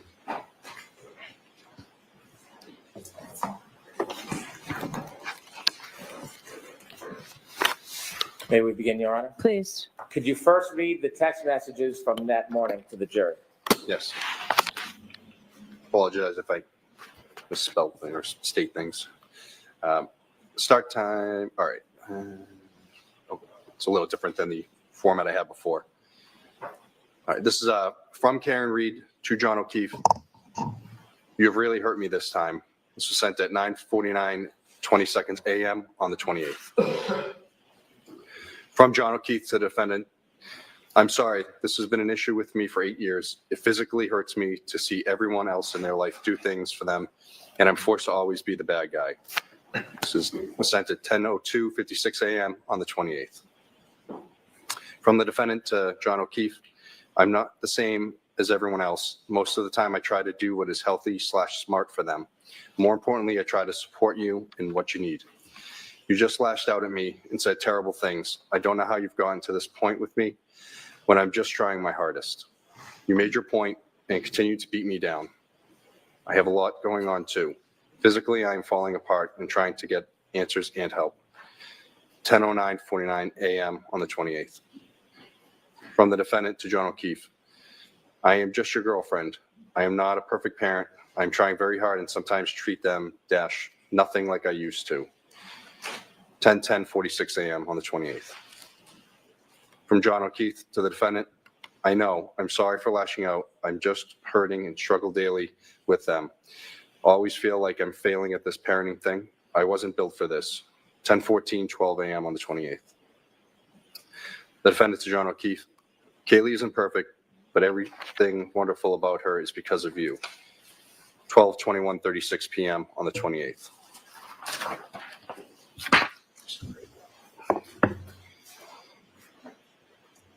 From John O'Keefe to the defendant, an emoji is sent at 12:21:59 on the 28th.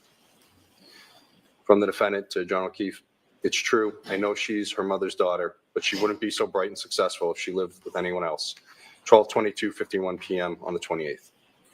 From the defendant to John O'Keefe, wow, Kristen just sent 2 back-to-back messages to not lose your faith in the kids. 12:31:28 p.m. on the 28th. From the defendant to John O'Keefe, or in yourself, at 12:31:41 p.m. on the 28th. From John O'Keefe to the defendant, there's 2 emojis sent at 12:32:06 p.m. on the 28th. From the defendant to John O'Keefe, no, and there's 2 emojis. Life can pick you up sometimes. Please be happy with them and put away your frustrations for the rest of the day. And be so proud of yourself, JJ. And that's 12:33:35 p.m. on the 28th. From John O'Keefe to the defendant, that's what bothers me more than anything. Should have sent Peg's or Sarah's W-2s. We're all equal guardians. 1:18:21 p.m. on the 28th.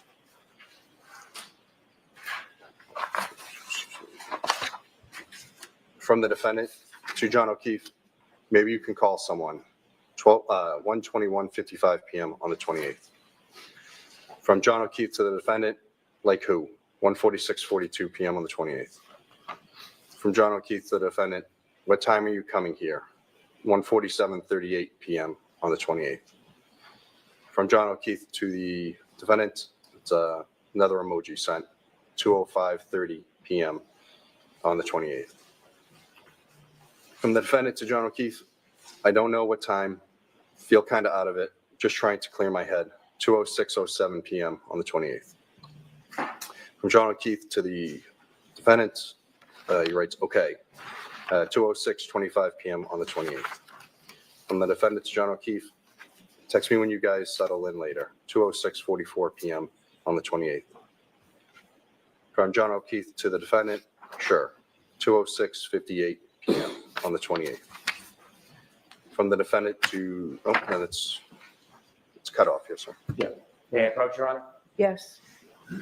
That must be where the, so, Would it be helpful if I take it out of the binder for you? I believe it, yeah, it goes to the next one, so I'll start. Yeah, sorry. With the court's permission, we'll begin the PowerPoint. Yes.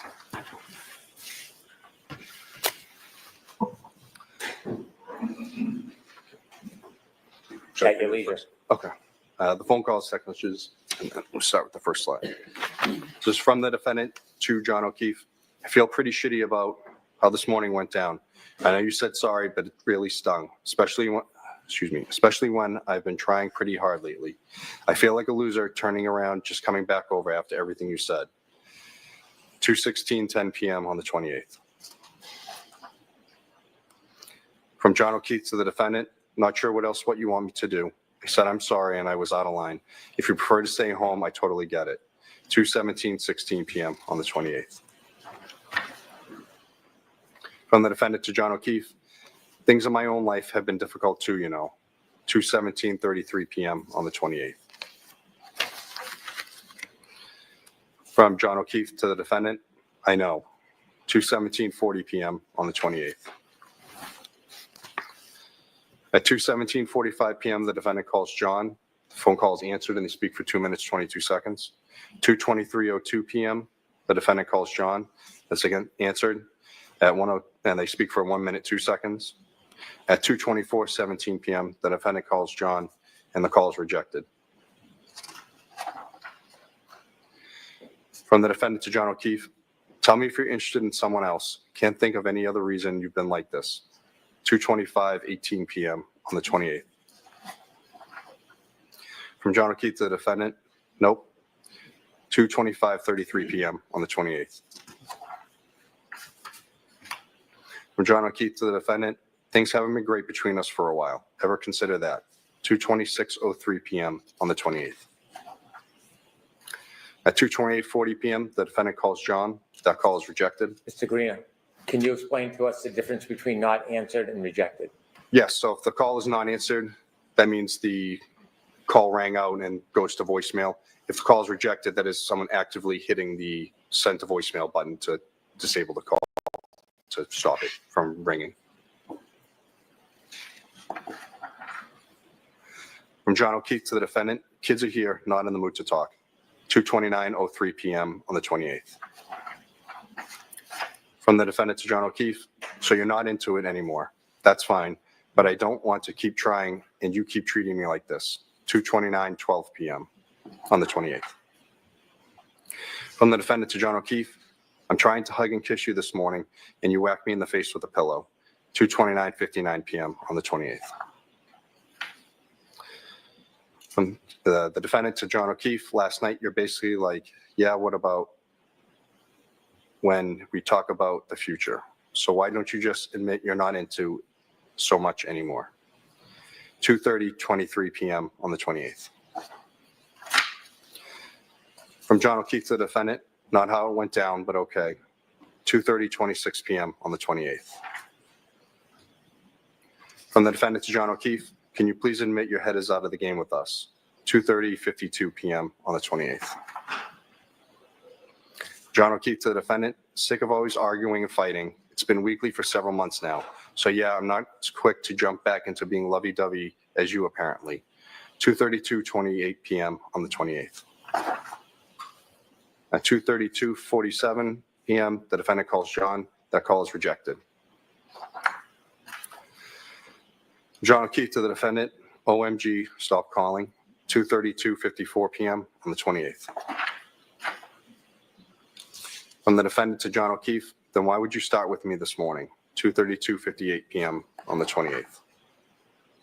From the defendant to John O'Keefe, you're setting me up to fail, 2:33:05 PM on the 28th. From the defendant to John O'Keefe, you started a number of fights from your end, 2:33:26 PM on the 28th. And John O'Keefe to the defendant, I've explained it a few times already, not doing it again, 2:33:31 PM on the 28th. From the defendant to John O'Keefe, so you're not into this anymore, 2:33:41 PM on the 28th. From John O'Keefe to the defendant, not into fighting all the time, correct, 2:34:03 PM on the 28th. From the defendant to John O'Keefe, if you tell me you're interested in someone else, you will never hear from me again. You can have all the space in the world, 2:34:11 PM on the 28th. From John O'Keefe to the defendant, he sends an emoji, 2:34:19 PM on the 28th. From the defendant to John O'Keefe, then stop starting with me, 2:34:20 PM on the 28th. 2:34:29 PM, the defendant calls John. He rejects the call. John O'Keefe to the defendant, I'm not answering, stop calling, 2:34:42 PM on the 28th. From the defendant to John O'Keefe, can you please answer after how you treated me earlier? 2:34:43 PM on the 28th. 2:34:54 PM, the defendant calls John. That's rejected. John O'Keefe to the defendant, Kaylee is right here, 2:35:02 PM on the 28th. The defendant to John O'Keefe, you start a rager with me out of nowhere and then tell me you're sick of fighting with me, 2:35:41 PM on the 28th. The defendant to John O'Keefe, I'm going to grab a drink in a bit, 2:38:14 PM on the 28th. 2:38:42 PM, the defendant calls John. That call is rejected. The defendant to John O'Keefe, can you please answer? 2:38:52 PM on the 28th. From John O'Keefe to the defendant, no, Karen, not sure why you need to announce that you're going, not sure why you need to announce that you're grabbing a drink, but have fun. 2:39:46 PM on the 28th.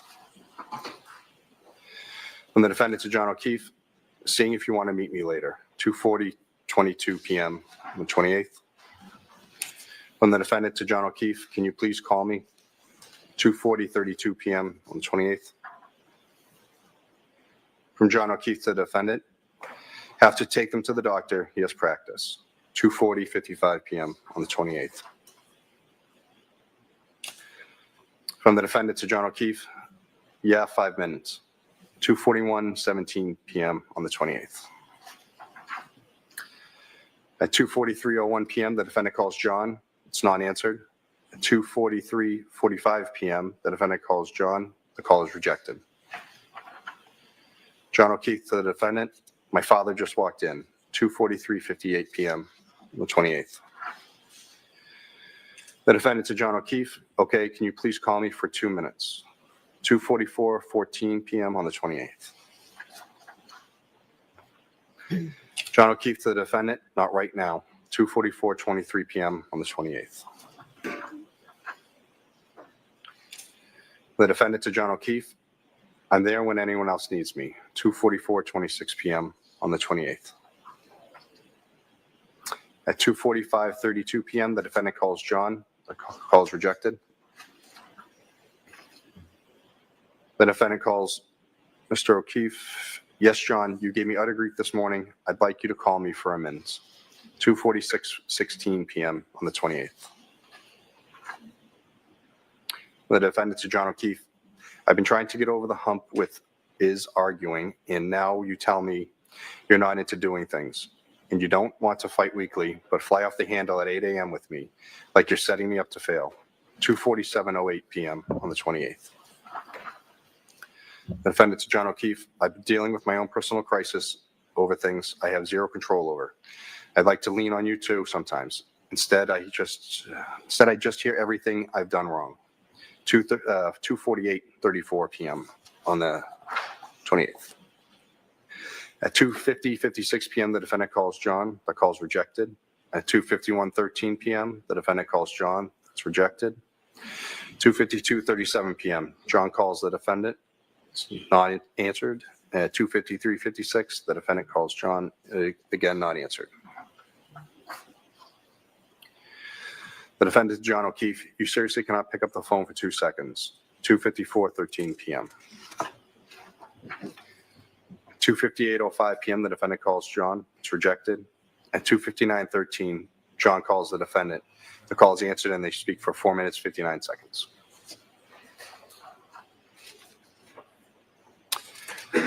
From the defendant to John O'Keefe, why don't you meet me at Hillside at 4:30/5, 3:08:55 p.m. John O'Keefe to the defendant sends an emoji at 3:10:08 p.m. on the 28th. From the defendant to John O'Keefe, or whenever you get everyone settled, 3:10:35 p.m. on the 28th.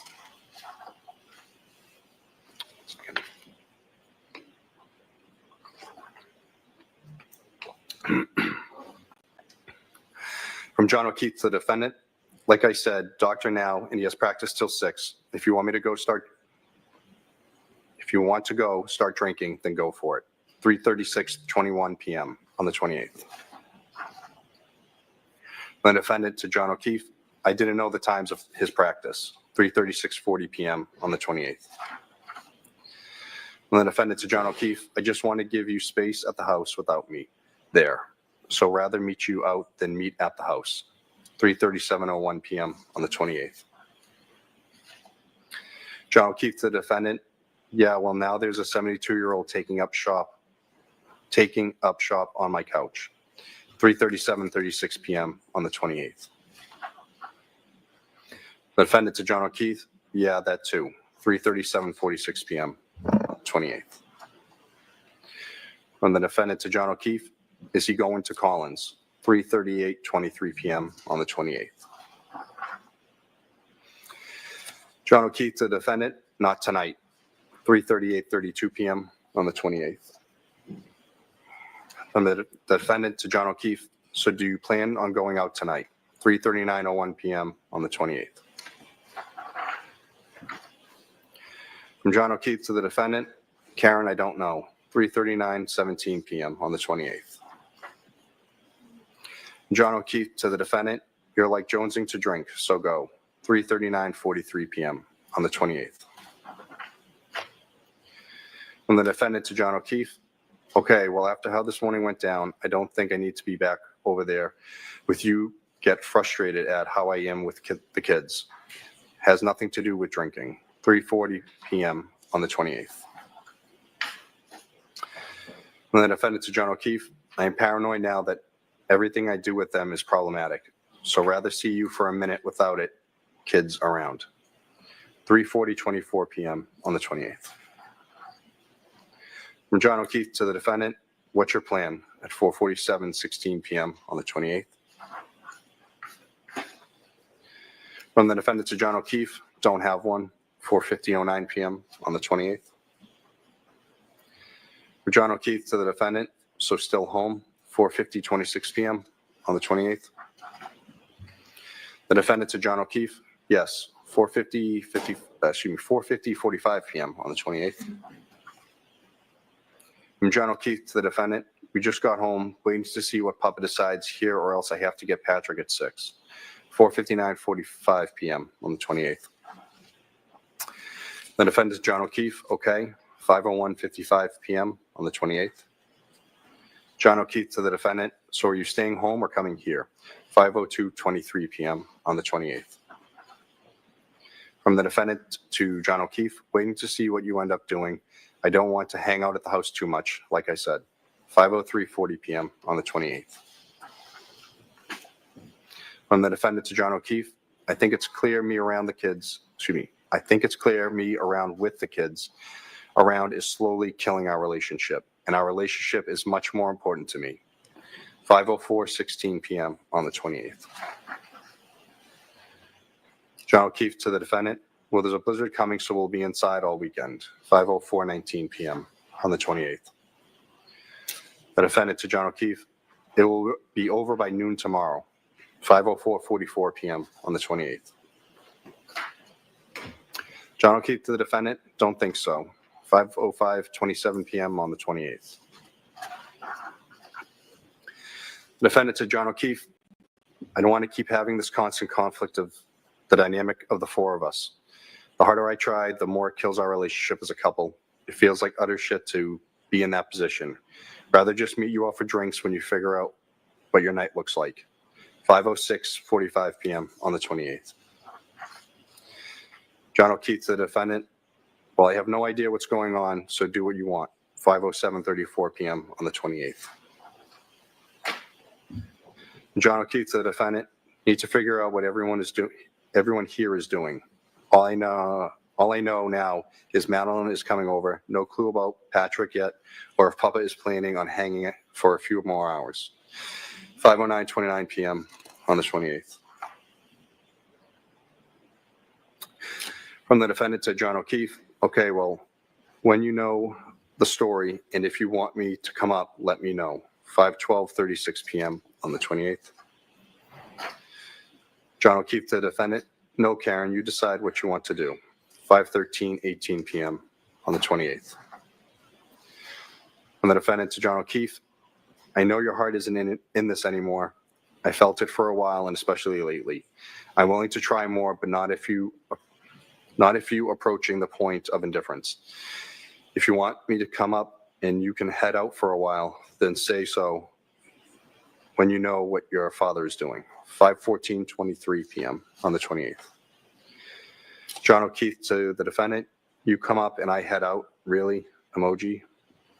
5:15:48. John O'Keefe to the defendant. I've told you already, I don't bounce back as quickly as you do after we have a battle. 5:16:52 p.m. on the 28th. From the defendant to John O'Keefe. No, head out together with an emoji. 5:17:49 p.m. on the 28th. From the defendant to John O'Keefe. Or meet out. 5:17:54 on the 28th. John O'Keefe to the defendant. Gonna send Patrick to Collins tonight. They're picking him up around 7. Mike may hang out too when he brings Matt over. So why don't you just come over? 5:19:42 p.m. on the 28th. From the defendant to John O'Keefe. Mike doesn't want to go out for a bit.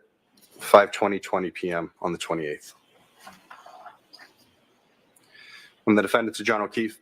I would like to. Been a shit day from the jump. 5:20:33 p.m. on the 28th.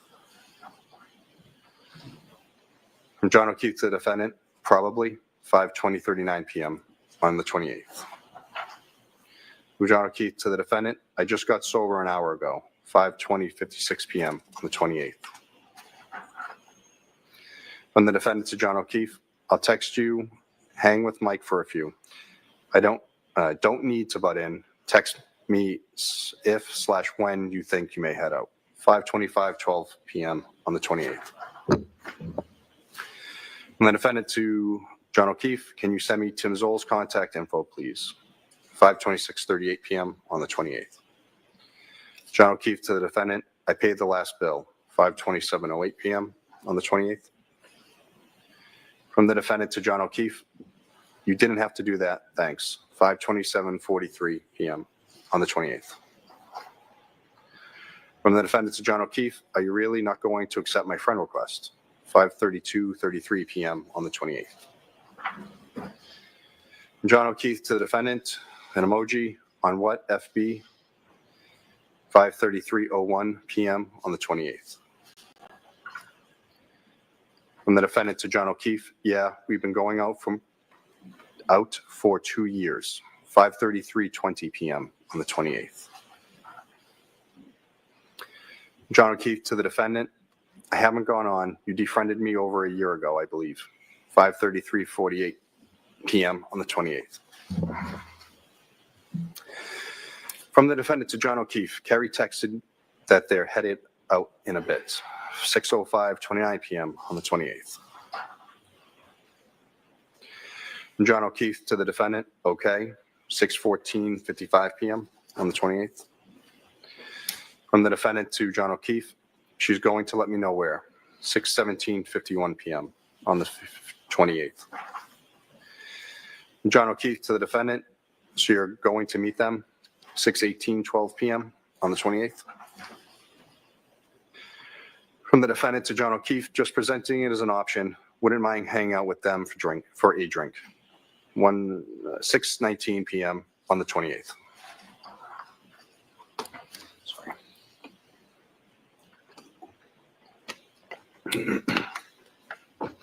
From the defendant to John O'Keefe, is Mike over? 6:27, 26 p.m. on the 28th. From John O'Keefe to the defendant, yes, 6:29, 45 p.m. on the 28th. From the defendant to John O'Keefe, sounds you're like good with getting together tonight. 6:31, 32 p.m. on the 28th.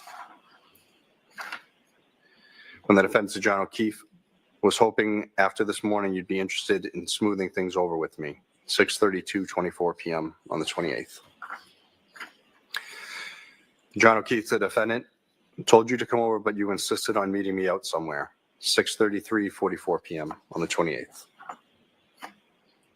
From the defendant to John O'Keefe, Mike is a little off with me for a while now.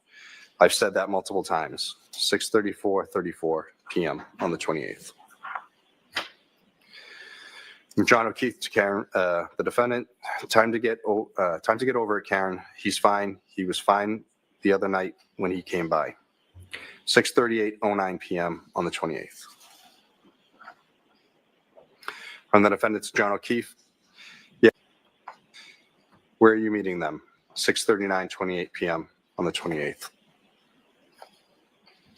From the defendant to John O'Keefe, I don't have plans with them. She just said they're headed out in a bit and will text when they land somewhere. 6:39:52 p.m. on the 28th. From the defendant to John O'Keefe, if you want to go out with Mike solo, that's fine. Just let me know. 6:40:17 p.m. on the 28th. From John O'Keefe to the defendant, I already told you what you should do. Not going to keep doing this. 6:41:07 p.m. on the 28th. From the defendant to John O'Keefe, I asked to let me know if you guys are going to head out. I haven't been out for drinks this week and had a shit week and a shit day. And I dread Kaylee or Pat is going to get chatty with me the second I walk in, and that is going to irritate you. 6:43:21 on the 28th. From John O'Keefe to the defendant, Pat is leaving, Kay is with Mad Cam. 6:44:02 p.m. on the 28th. John O'Keefe to the defendant, I'll text Chris then. 6:46:44 p.m. on the 28th. John O'Keefe to the defendant, we're headed out shortly. What's your plan, Karen? 7:06:13 p.m. on the 28th. From the defendant to John O'Keefe, do you want me to join or no? 7:06:37 p.m. on the 28th. From John O'Keefe to the defendant, yes, wasn't sure if you were meeting the Currans. 7:07:04 p.m. on the 28th. From the defendant to John O'Keefe, they are not out drinking yet. 7:07:40 p.m. on the 28th. From the defendant to John O'Keefe, where are you headed? 7:09:22 p.m. on the 28th. John O'Keefe to the defendant, trying to decide maybe McCarthy's. 7:14:48 p.m. on the 28th. From the defendant to John O'Keefe, okay then, let me know where you decide. I'm still down in Enfield. 7:21:50 p.m. on the 28th. From John O'Keefe to the defendant, text me when you leave. Still waiting on McKinney's. 7:22:28 p.m. on the 28th. From From the defendant to John O'Keefe, I'm having issues with my hot water, so had to text someone to take a look. 7:24:11 p.m. on the 28th. John O'Keefe to the defendant, an emoji, you trying to piss me off. 7:25:35 on the 28th. John O'Keefe to the defendant, hope your plumber buddy that you texted is hot. 7:26:24 p.m. on the 28th. From the defendant to John O'Keefe, nope, my shower only got lukewarm and now my sink won't run hot at all. The plumber I used is right down the road. 7:26:27 p.m. on the 28th. From the defendant to John O'Keefe, I turned that temp thing in the basement all the way up. 7:26:52 p.m. on the 28th. John O'Keefe to the defendant, check the hot water heater and see if it's leaking. 7:26:52 p.m. on the 28th. The defendant to John O'Keefe, it's not. 7:26:59 p.m. on the 28th. John O'Keefe to the defendant, don't do that. 7:27:01 p.m. on the 28th. John O'Keefe to the defendant, is the pilot lit? 7:27:08 p.m. on the 28th. And the defendant to John O'Keefe, I was trying to get my shower hot. 7:27:12 p.m. on the 28th. The defendant to John O'Keefe, yes. 7:27:14 p.m. on the 28th. From John O'Keefe to the defendant, don't turn it up. Don't turn it all the way up. 7:27:26 p.m. on the 28th. John O'Keefe to the defendant, it will burn out. 7:27:32 p.m. on the 28th. From the defendant to John O'Keefe, I had this issue twice before and it wasn't a disaster. I just can't remember what the cause was. 7:27:41 on the 28th. From John O'Keefe to the defendant, just turn it back to where it was and get over here. 7:28:08 p.m. on the 28th. From the defendant to John O'Keefe, I don't want to come home in a blizzard and then really be up shit creek. 7:28:53 p.m. on the 28th. John O'Keefe to the defendant, so you're going home tonight. 7:29:18 p.m. on the 28th. From the defendant to John O'Keefe, or tomorrow or whenever. I've had a chill all day since my shower. 7:29:45 p.m. on the 28th. From John O'Keefe to the defendant, it's going to snow all day tomorrow, no driving. 7:30:05 p.m. on the 28th. From John O'Keefe to the defendant, we're headed to McCarthy's. 7:41:29 p.m. on the 28th. From the defendant to John O'Keefe, okay, let me know if you end up leaving. 7:41:57 p.m. on the 28th. From John O'Keefe to the defendant, why? Now you're not coming. 7:42:27 p.m. on the 28th. From the defendant to John O'Keefe, I'm waiting for the plumber. I actually think he's in the driveway. 7:42:56 p.m. on the 28th. From John O'Keefe to the defendant, we're taking Mike's car, so I'm relying on you for a ride home if he leaves. 7:43:10 p.m. on the 28th. From the defendant to John O'Keefe, he's not going home after. 7:43:27 p.m. on the 28th. John O'Keefe to the defendant, 8 o'clock on a Friday, emoji. 7:43:31 p.m. on the 28th. John O'Keefe to the defendant, you may have to get Michael. 7:43:46 p.m. on the 28th. John O'Keefe to the defendant, you have a plumber coming over at 8.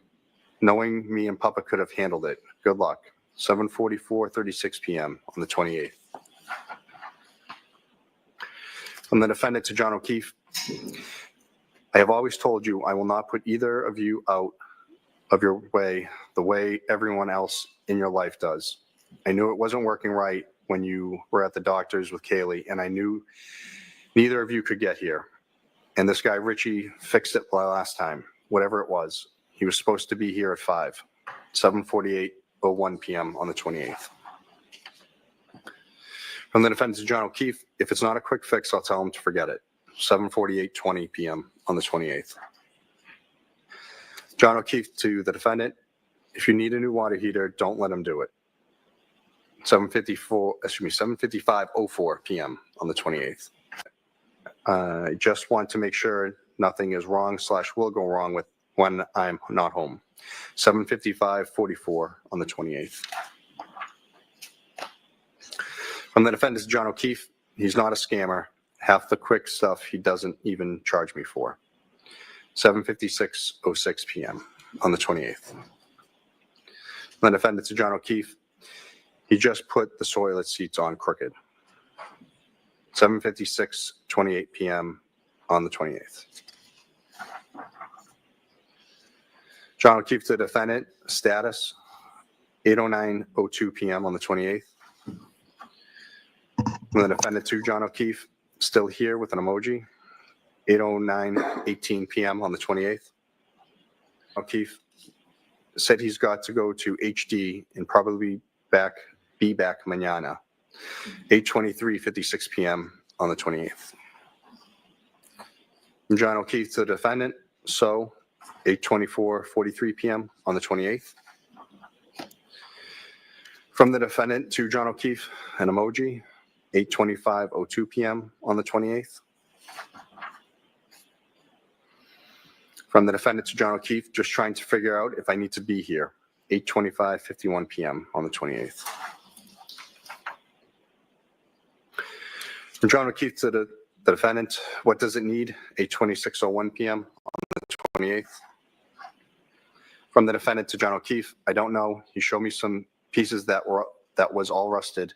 With an emoji. I don't understand half this stuff. 8:26:42 p.m. on the 28th. John O'Keefe to the defendant on the water heater. 8:26:59 p.m. on the 28th. From the defendant to John O'Keefe, yes, 8:27:08 p.m. on the 28th. From John O'Keefe to the defendant, tell him to leave it. I'll take care of it Sunday or Monday. 8:28:30 p.m. on the 28th. From the defendant to John O'Keefe, no, it's okay. I can either meet him here or just shut off the alarm. 8:28:52 p.m. on the 28th. From the defendant to John O'Keefe, he used to work here while I was at work. 8:29:02 p.m. on the 28th. From John O'Keefe to the defendant, does he realize it will be whiteout conditions tomorrow a.m.?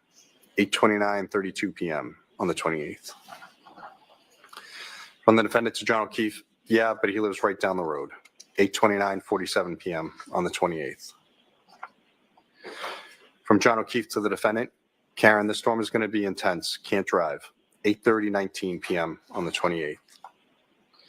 From the defendant to John O'Keefe, okay, well, if he can't, he can't.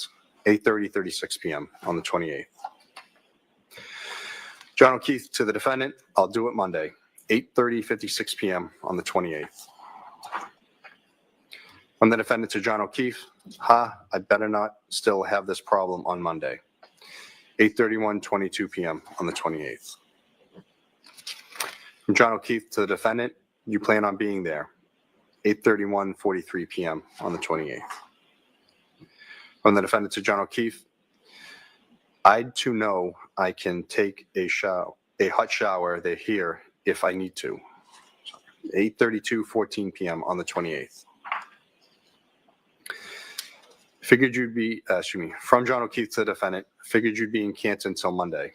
8:32:32 p.m. on the 28th.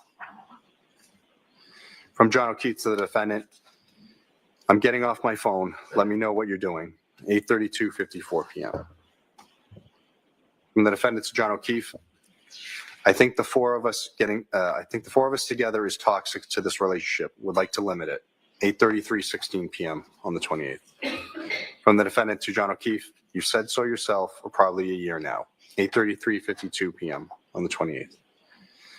John O'Keefe to the defendant, blizzard tomorrow. Nobody is going anywhere. 8:33:56 p.m. on the 28th. From the defendant to John O'Keefe, maybe I'll come back late tonight. Bad snow is in the early a.m. 8:35:14 p.m. on the 28th. From the defendant to John O'Keefe, I'll head up there in a few min. Let me know if you leave. 8:35:26 p.m. on the 28th. John O'Keefe to the defendant, an emoji. He says, sure. 8:34 PM on the 28th. That was the last of them.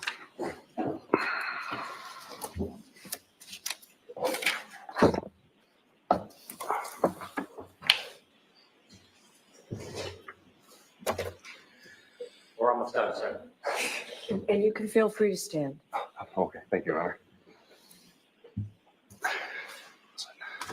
So that presentation is a compilation of text messages and phone calls between John O'Keefe and the defendant on January 28, 2022. Yes, that was.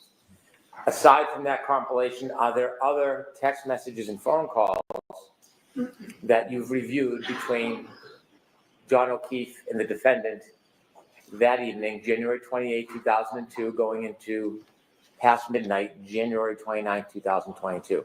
Yes, there's more text messages. And those text messages and phone calls, are they a separate compilation from this?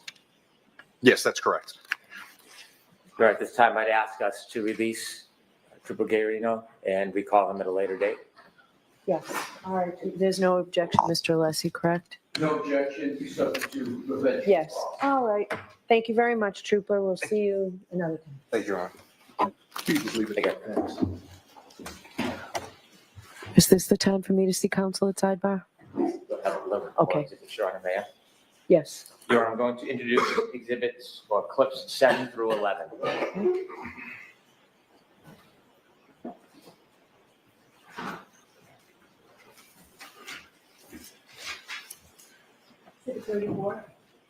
Thank you. With the court's permission, could I begin with clip 7? Yes.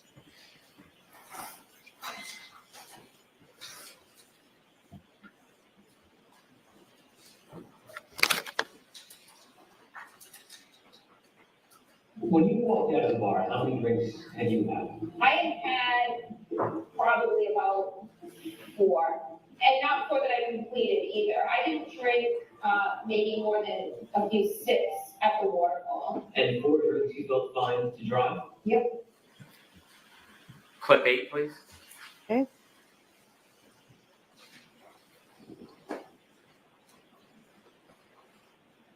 And is the level of intoxication pretty high here for everybody? It's happy. Yeah. It's You'd had a lot to drink, right? I wouldn't say I have like a normal amount. Let's say like a vodka tonic every 40 minutes. Okay. And so are you feeling like buzzed? And I'm not judging, I'm just trying to get a Yeah, sense. buzzed. Yeah. Clip 9, please.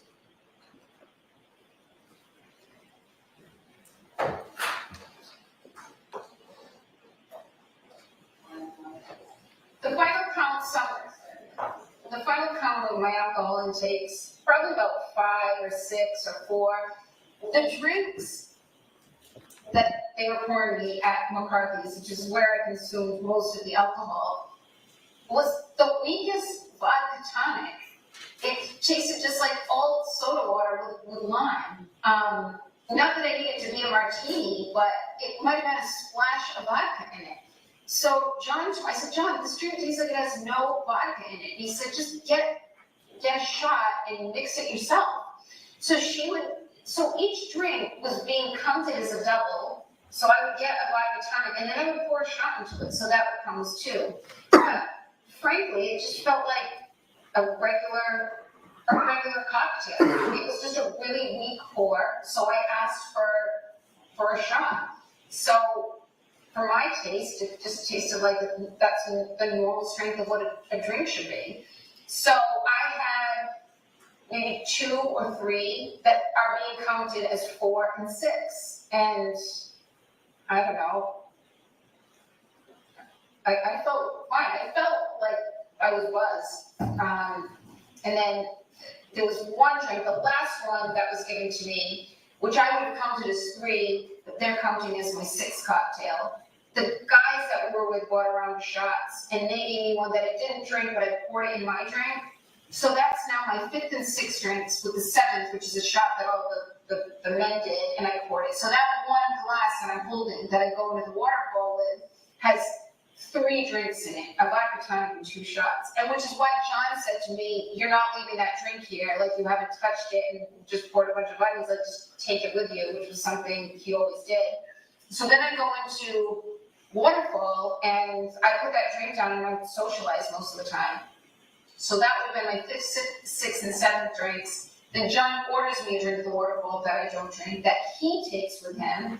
And then there was a round of shots that Chris Howard bought that I did take. So that would have been the night. But I did not consume 9 vodka martinis or take 9 shots, depending on how you count it. And the last 2 drinks, I didn't touch. Clip 10, please.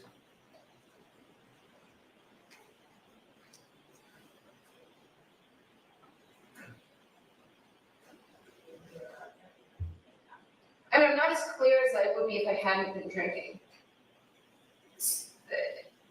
I mean, I had drank, so, and that led me to question, like, could I have hit him? Did I run over his foot or hit him in the knee? Did I incapacitate him?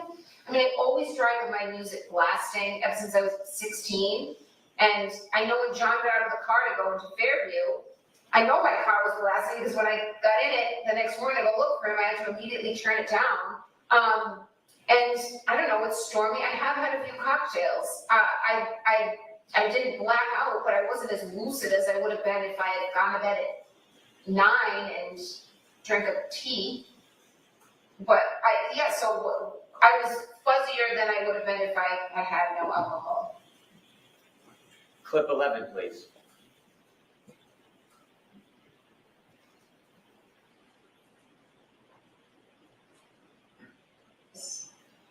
How did you feel after that night? Like, when you got in the car, did you feel like you could drive, and did you feel how I wouldn't have gotten on the expressway.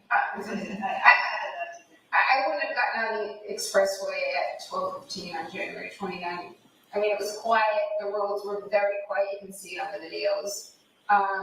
And I was going, when I've had a few drinks and I drive, I always drive extra slow. So I know my alerts aren't as sharp as they should be. But I shouldn't have been driving. But I don't think I was driving. I know I wasn't driving recklessly. I mean, I've got plenty of video of myself driving all over the place. I put my car in John's garage, which is incredibly narrow, and I had a very oversized SUV. You see me. There's a video of me driving through the intersection when we leave Waterfall to go to Brian Albert's, and I was always taught by my father, even when you have a green light, you always should tap the brake. You don't know who's going to run red. And I see me doing that multiple times between 12 and 1 and 5 and 6 a.m. So I know I was driving safely, not as safely or as alert as I would be if I had no alcohol. But I was not driving recklessly by any measure. Thank you. Your may we approach? Yes.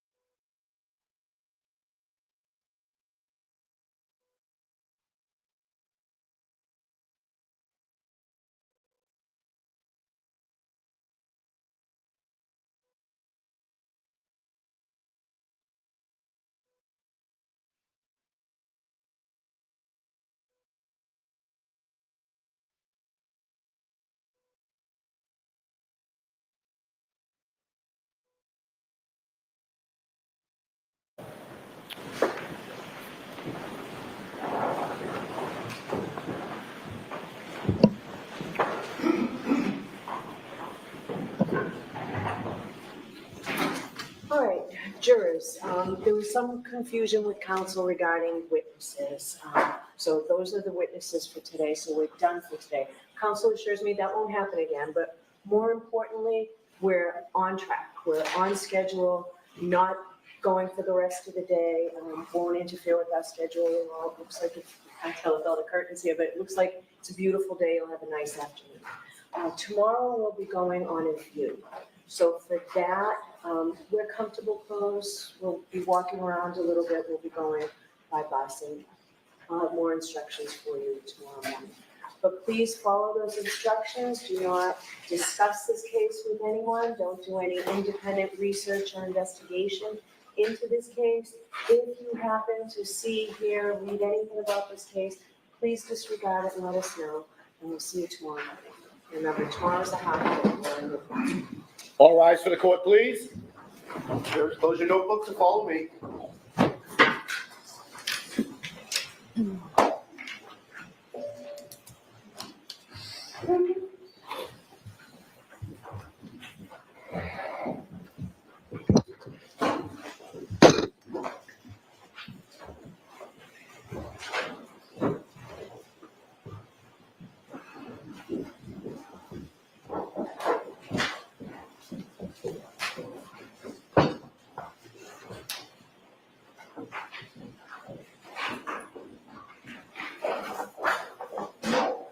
Why? Jury is exited the courtroom. All right. Seated. Mr. Brennan, have you had an opportunity to think about whether experts should be permitted to either be present or watch the proceeding? And I also want to know, are you expecting to put on any expert testimony tomorrow? Dr. Fowler will testify tomorrow.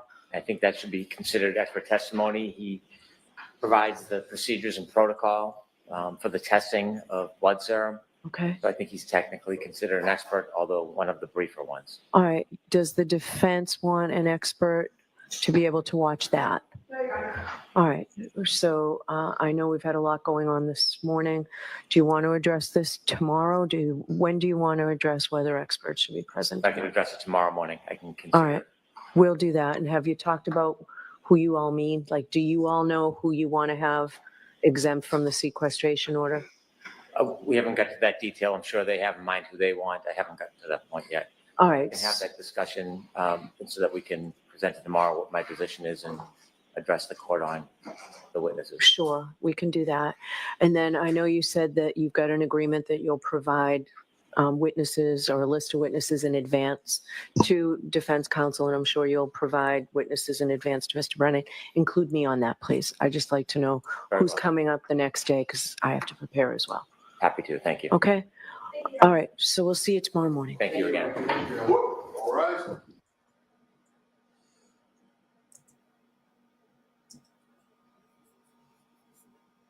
Wow, what the heck, dude? I was like, I was listening, but I was kind of talking to my mom too, because she's ordering us dinner tomorrow because she's got to go visit Gia. So my aunt's coming over to help me because my grandma's a lot to just, I don't know, it's hard to explain, but yes, she just will sit there and cry if my mom, I don't know, it's getting really bad, really bad. And my brother, you know, they were over for Easter and they were just seeing how bad it's gotten just from the last time they were here. So they were trying to sit down with my mom and talk about like the quality of life for my grandma and for my mom. And maybe it is best to, you know, put her where somebody could take care of her, because it means getting to a point where she's pooping her pants and everything. It's just bad. So, and then my mom can't even leave barely without her freaking out. I don't really go much places, so, but my mom does. And like, yeah, so her brother and sister don't really help. You know how they help? They come over maybe, well, her brother comes over once a week, comes over our house where my mom cooks some dinner. And I mean, how does that help? Just to visit with my grandma, but my mom's has to be right there too. It's just like, oh, I don't know.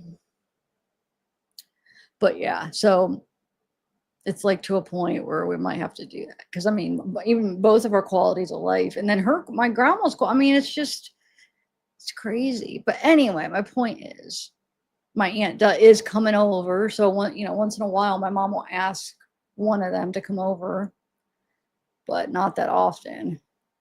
So I was trying to pick out a dinner. Anyway, but I missed, okay, so why are they ending early? I missed I was talking to her and I just all of a sudden I caught the end of it. I'm like, what? Why? Because they don't have any witnesses ready for today? Is that why? I mean, I guess I could understand that if they have no one to call because, sometimes witnesses schedule. I get that, but hopefully that's what it was.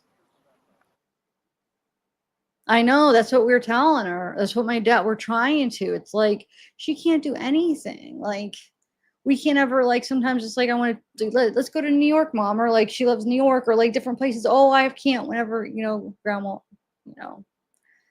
is gone or whatever. It's like, but you're already 70, like, you're not going to be able to, I don't know. It's just, there's nothing wrong putting her in somewhere we could help her.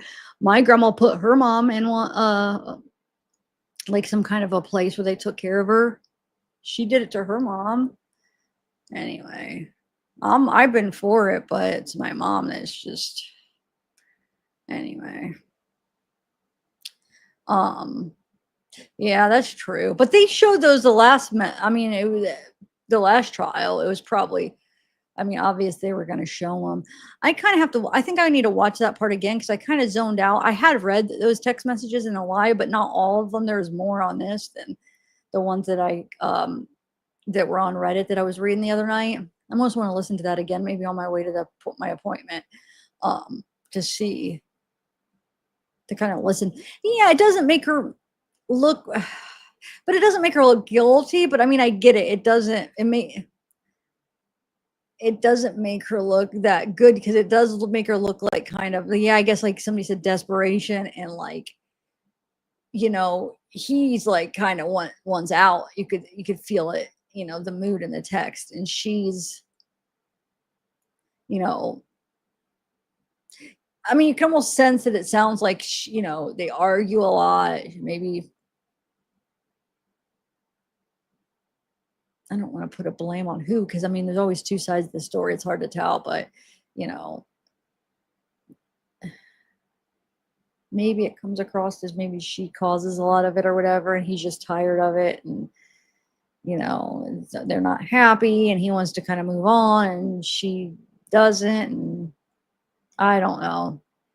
It doesn't, it doesn't make her look guilty, but it doesn't make her look like, I don't know though. I don't know. Will that have a huge influence? Because I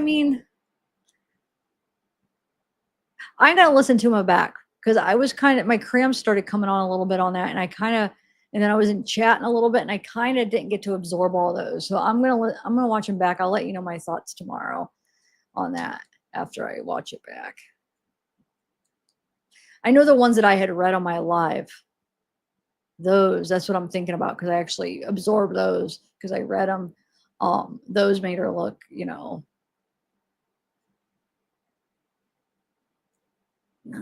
guilty or anything, but like kind of like that desperation. Well, almost like somebody wants to save the relationship, and he knows like it's bad and it's not good, and she wants to stay in it kind of, but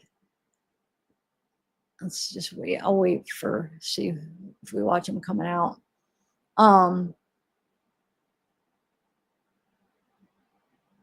Obsessive, yes, Misty. That's a good word. Thank you. Yes. Like almost like that kind of yeah. Yep. So the desperation, the obsessive, yes, and probably overly jealous, but it sounds like there's kind of a reason for her to maybe be jealous because it does sound like he got with other women when he might have been with her. Maybe they were kind of on again. They would take breaks or whatever, but I don't know if he was necessarily cheating on her or they were like on breaks or something, but it sounds like he was with other women as they were together somewhat. So, but like I said, maybe they would take breaks and stuff. So maybe it wasn't actually cheating, but I mean, that would give you kind of,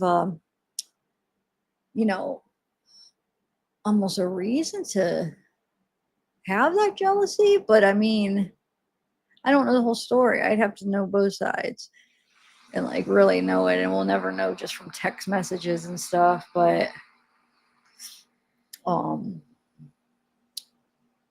boo, it's over. I know. I'm gonna wait, keep it on for a few more minutes to see if we can watch. There's her dad, mom. See if we could watch. Gosh, I keep freaking having memory blank, or there's like freezes, like where my brain goes bloop blank. I didn't get my second cup of coffee yet. I was working on it. I was just talking to my mom. I was gonna bring Zeke up. I guess I could. My grandma's holding them, and I was gonna bring him up like during lunch, but I guess because I'm always doing it late when he was always sleeping. But there is not gonna be no lunch because they ended. I was surprised.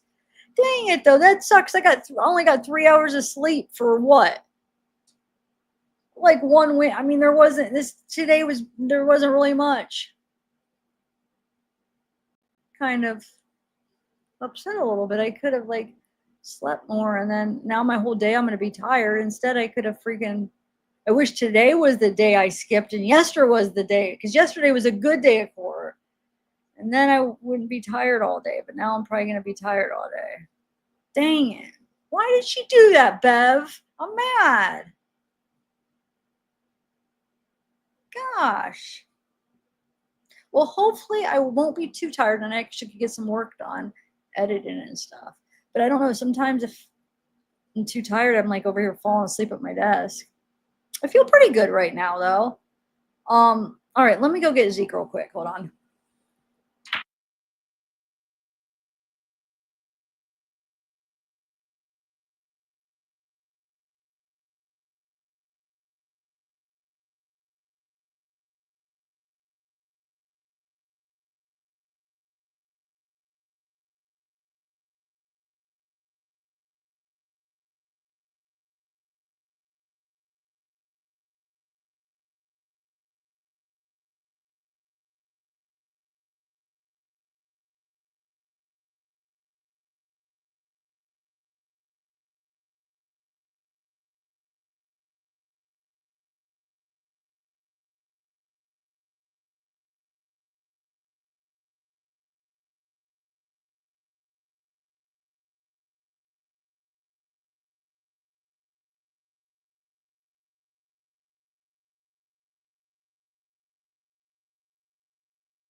I'll pause this so then we can watch to see if anybody comes out, fellas. Here's my baby, my Zeekster. Oh, I love this little guy. I love this guy. He wanted to say hi. That's him over here. He's a model. He's a model. Very handsome guy. Got his hair cut last week. So last time you seen him, he was really shaggy, which I love. But my mom always wants to cut his hair. And I always beg her to go an extra month to shag it up. But here he is with his little harness. And he's just chilling. He's just a chiller today. Oh, Bubba. 2 nights ago, I slept with my mom and Zeke because I wanted to sleep with him. And he goes in my mom's room. So he sleeps with all 3 of us. He takes turns. He jumped up on my mom's bed, which he never used to jump up because it's real tall. He jumped up. And I'm like, he's just like, I'm sleeping here. So I'm like, well, I'm going to sleep with you. She got a big king bed. So I had Zeke in the middle, us 3. Oh, he's so soft. So soft. And he's a non-shedder. He don't shed at all. I'm still amazed. I know I always say this, but I have never seen a Zeke hair laying around. I don't know where his hair goes. His hair's got to fall out somewhere. I mean, like a human, like once in a while. I've never seen his hair anywhere. Like none ever comes out when you pull or like pet. None's ever laying. No shit. He's a perfect little boy. Look at his he's got white little dipped paws. They're dipped in white, all four, and his nails are so cute. He's got alternating black and white nails. He's got a mix of black and white nails. How cute is that? It's like, oh, here's a black one, here's a white one, like a clear one. He's perfect. He's my perfect boy. He's my perfect boy. Huh.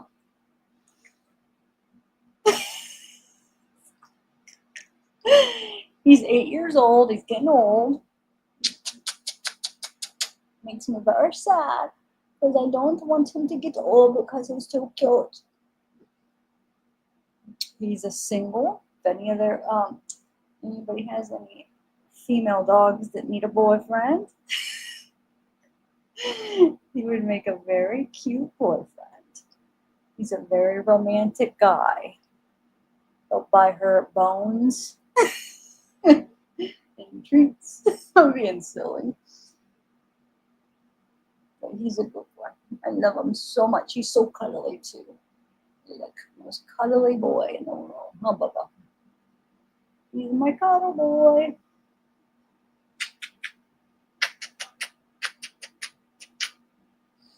He loves kisses. He loves belly rubs. Oh my God. If any of you guys would ever meet him, he will roll over on his back right when he meets you.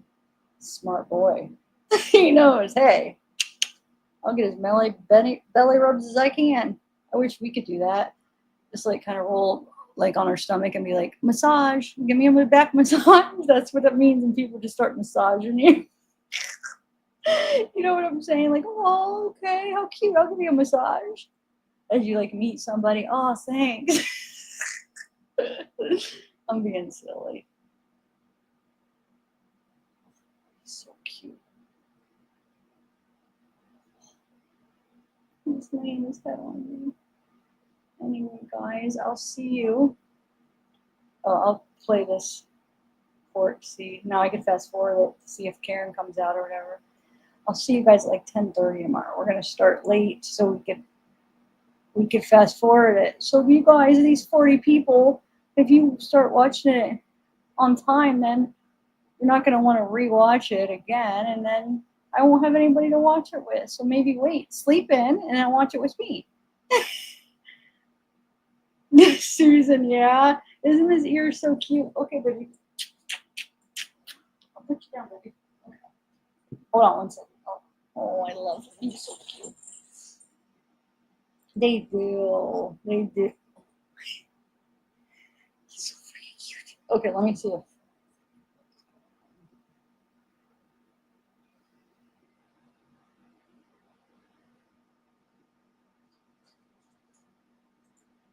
right, hold on one second.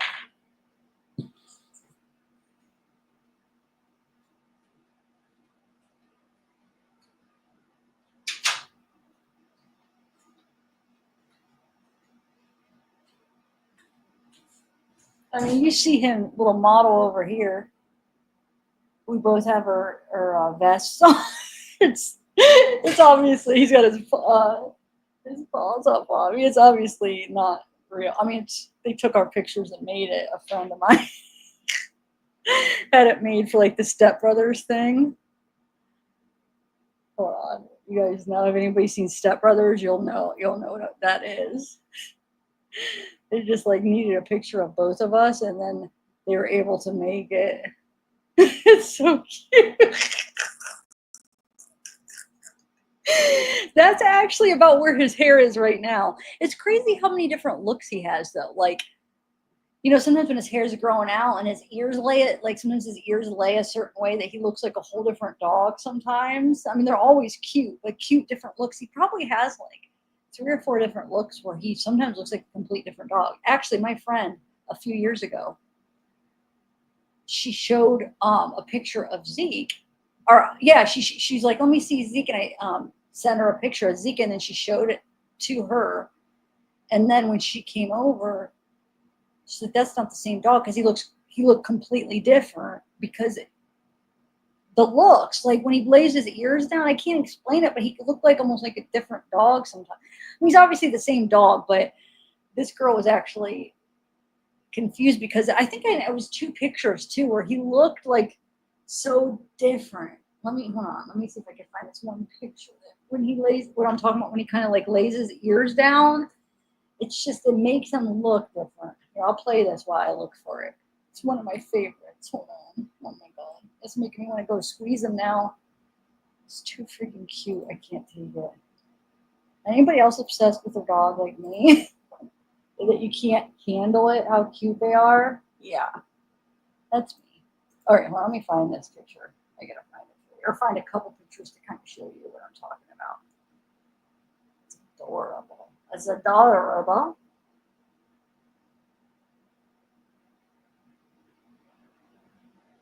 Let's try to read way up because it's kind of.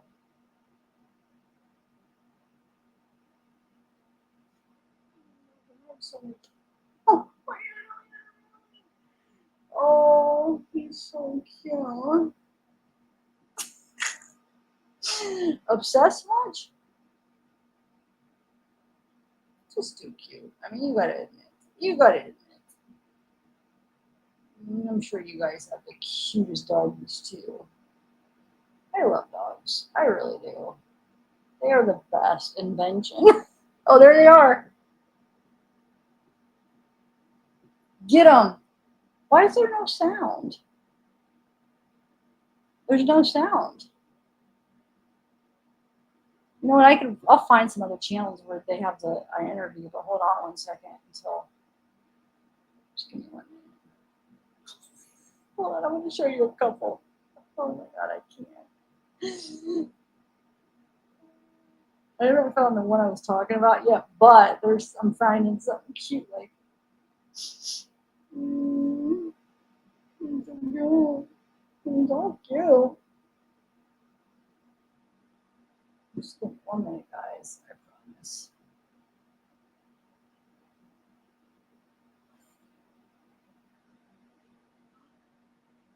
Oh my God.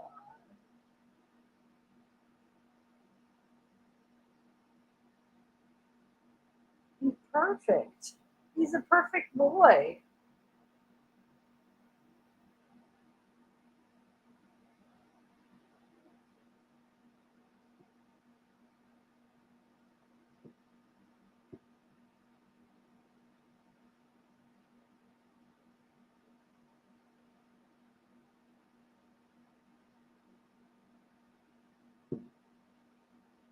I want to find, I'm trying to think what channel I could pull on that was interviewing her that will have sound. Help, somebody send it for me, help me out. So I can just find my Zeke pictures and then, oh, he's so handsome. I have a few, but I'm just scrolling until I find that one and then I'll quit. That'll be good, but I haven't found it yet.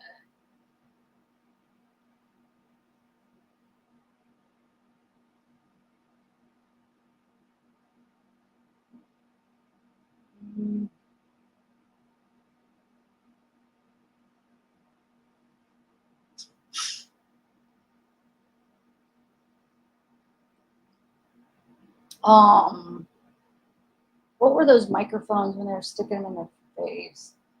It's probably Fox, Boston. Hold on, we'll be able to find it.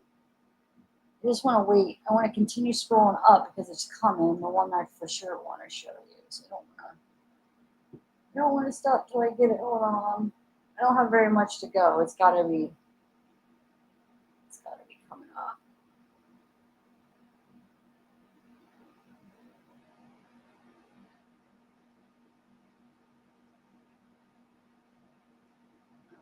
No.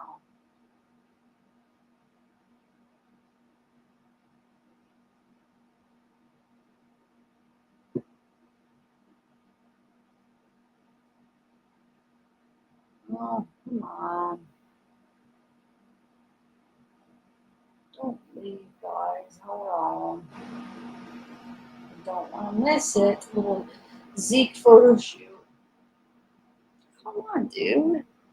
I don't have that many more pictures. I know it. It's got to be.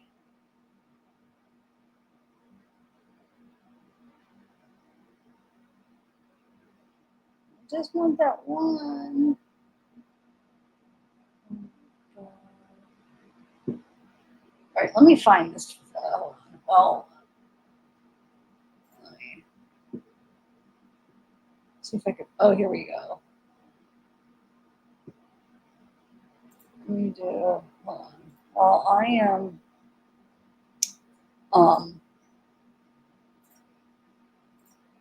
Looking for this. I'll find a couple quick interviews. I think I found while they walk out where they have audio. This should have audio right here. Where'd it go? Just had it up. Let's see what this one is. Any reaction to day two? Quick comment about today, Bill. Thought it was a good day for the defense. Oh, this is day 2. Hold on. Yourself, it's like the beat continues. I got, that's not today. The command of all of the evidence now from grand juries, prior testimony. You just hear there's so much lack of consistency. Just feel so hot and so strong about it.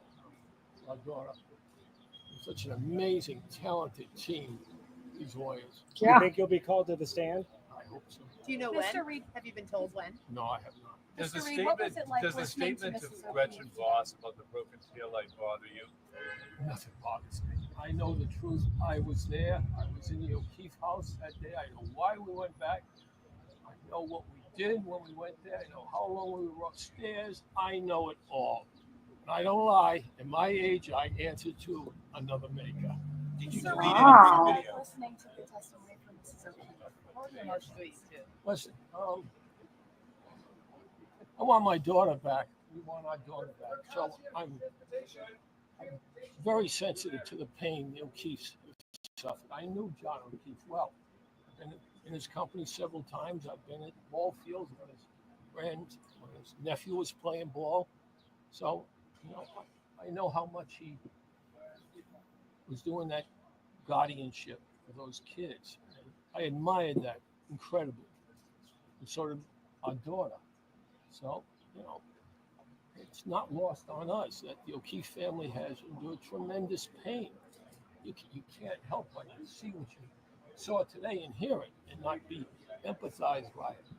I'm certainly sympathetic to that. I just give her a space. Karen Reed is innocent. She's not responsible. There was no collision. None. And it'll be proven. And when you hear the testimony of any of these witnesses from the state, you see how they're buckling. Mr. Reed, when you were upstairs with the O'Keefes, did you delete any ring video? Of course not. I wouldn't know how. Of course not. Oh, that's what they sent the ring video. Did you even look at the, when you looked at the jury at all compared to last time to this time, you notice anything different, or like, do you think that they look like they're, more, they're listening closer? What's the difference, I guess, this time? Different faces, different, that's all, but I think they're all purposeful, well-intended. Okay, I got a good group of pics. For me sitting there, Did that last so one they're doing send? this, doing citizenship duties, and I respect that. So There were a couple times where Zeke you were for- shaking your head during court today, Well, listening to testimony. What's going through your head? what's going through my head is that I'm into the 4th year of this, and I would believe that, as part of a rhetorical series of questions, how many DAs would you know that after getting a Fed dump, the detectives of the leading detective who has been summarily fired, and with the ARCA testimony, would at that point, just a rhetorical question, say, we're not going any further. And then on March 19th, when that lead detective is dishonorably discharged, how many DAs, you're all reporters, would at that point say, we're walking away? And with that, I'm walking away. Good night. Thank you.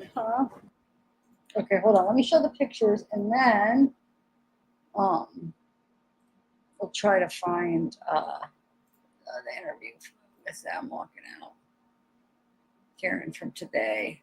Okay, hold on. I got some Zeke pictures. Oh, looking back at them, I just want to squeeze them. Okay, hold on. Those of you guys that haven't seen much of Zekester. The Zekester. Hey, that don't seem like that's all the ones I sent. I feel like some of them didn't send. Oh well. Look at that handsome guy. Look at that. How cute is he? Look at the shaggity boy. I love him with his shag. I love when his hair's long. He's so cute. And then look how he's standing that's when he's cut. Haircut with his ears. His ears look like they just make it look totally different, right? And then look, and he puts him back. Oh my god, I love him. And then, oh baby. Oh. Look at that. I love the head tilt. Oh, the baby boy. Shaggity shag. Oh, I love it. Is he not the cutest little boy? With his hat he got a couple birthdays ago. He's so cute. Oh, I love this one for some reason. The way he's sitting. This is with his haircut and his ears back. Oh my god, he's just too cute. My grandma, dude, I didn't mean to say dude. Before she got, sick or whatever, she used to crochet like crap. Like we had so many blankets and I loved it. I have all these colorful ones I still have on my bed. And we used to have like a cabinet full. We just add it and then we'd give them away and we'd use them. And we'd always have these nice blankets and give them as gifts. And I love blankets. But now she doesn't make them anymore. So, but I mean, we still have some. But yeah, she used to just make them. Yeah, she made a bunch. Real quick, I do got to leave soon, and I wanted to grab a snack before I went to get my thing. But let me see if I could find that when they're walking out. When they're talking to her. Let's see.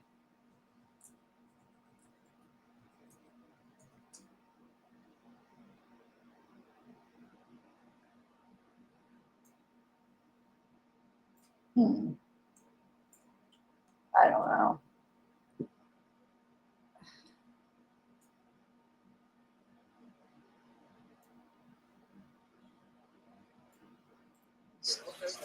Thanks, guys.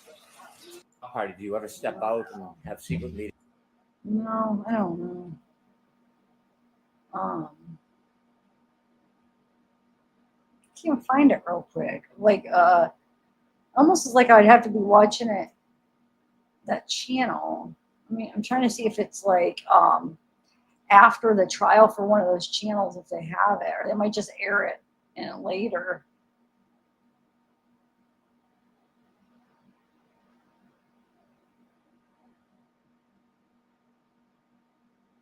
I don't think this Please, we're loaded for bear, ready to get the show on the road, and we're that's before the trial. happy with the whole probably. process Okay. today. Are you happy with these jurors, these 9 men and 9 Very women? pleased, You've seen absolutely. them. Yep, up and I close. What believe do you that think they're about them? truthful and they were questioned thoroughly. Please, we're loaded for bear, ready to get the show on the road. That was before the trial started. I don't know, guys. I gotta get ready and stuff, but I was hoping that we just be able to find it, but it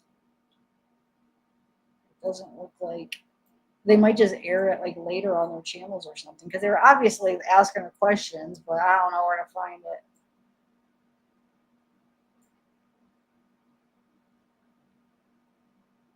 it. Is Hank Brown? Ooh, this looks like a good video we could have watched. Dang it. Yeah, come back and we could do a recap like this. Hank is, there's a title. Is Hank Brennan making the jury hate Karen Reed? Opening statements with Julie Grant. That was 52 minutes ago. So And then like the impact. Hold on, I'm gonna save these. Let me send these to me because maybe I could. We could watch them sometime together. Maybe if I feel like when I come back, doing a little Karen Reed discussion. Oh my God, I just typed in Karen Reed on my email instead of me because I was just saying Karen Reed. So I typed it. I'm so silly. I'm so silly. Okay. Yeah, there's a few. And then we'll watch the impact of the mom testifying. I like to hear what they think the impact. Okay. I think Laura, was it Laura that hit the nail on the head? Because of that video clip they wanted to play. And you hit it. I think it's exactly why they did it. Get some sympathy from the jury for. Okay, guys, I'll try to find some stuff. Maybe later I'll do a live if I feel up to it. Hey, maybe if I even feel up to it right when I get back, and then I'll find that. I'll try to find that clip. I'll look on my wait while I'm waiting and see if I could find those clips. And I found like 2 videos that look like they could be interesting. And then. And this morning, one of the People have forgotten. All right, guys. Wait, where?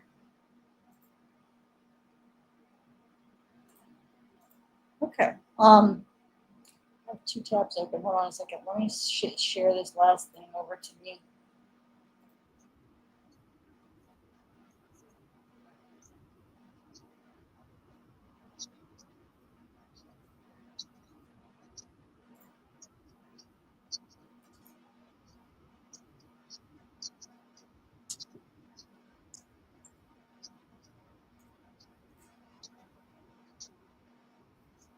Okay, guys. Well, thanks. And if for some reason I don't do it, come back with a Karen Reed live after.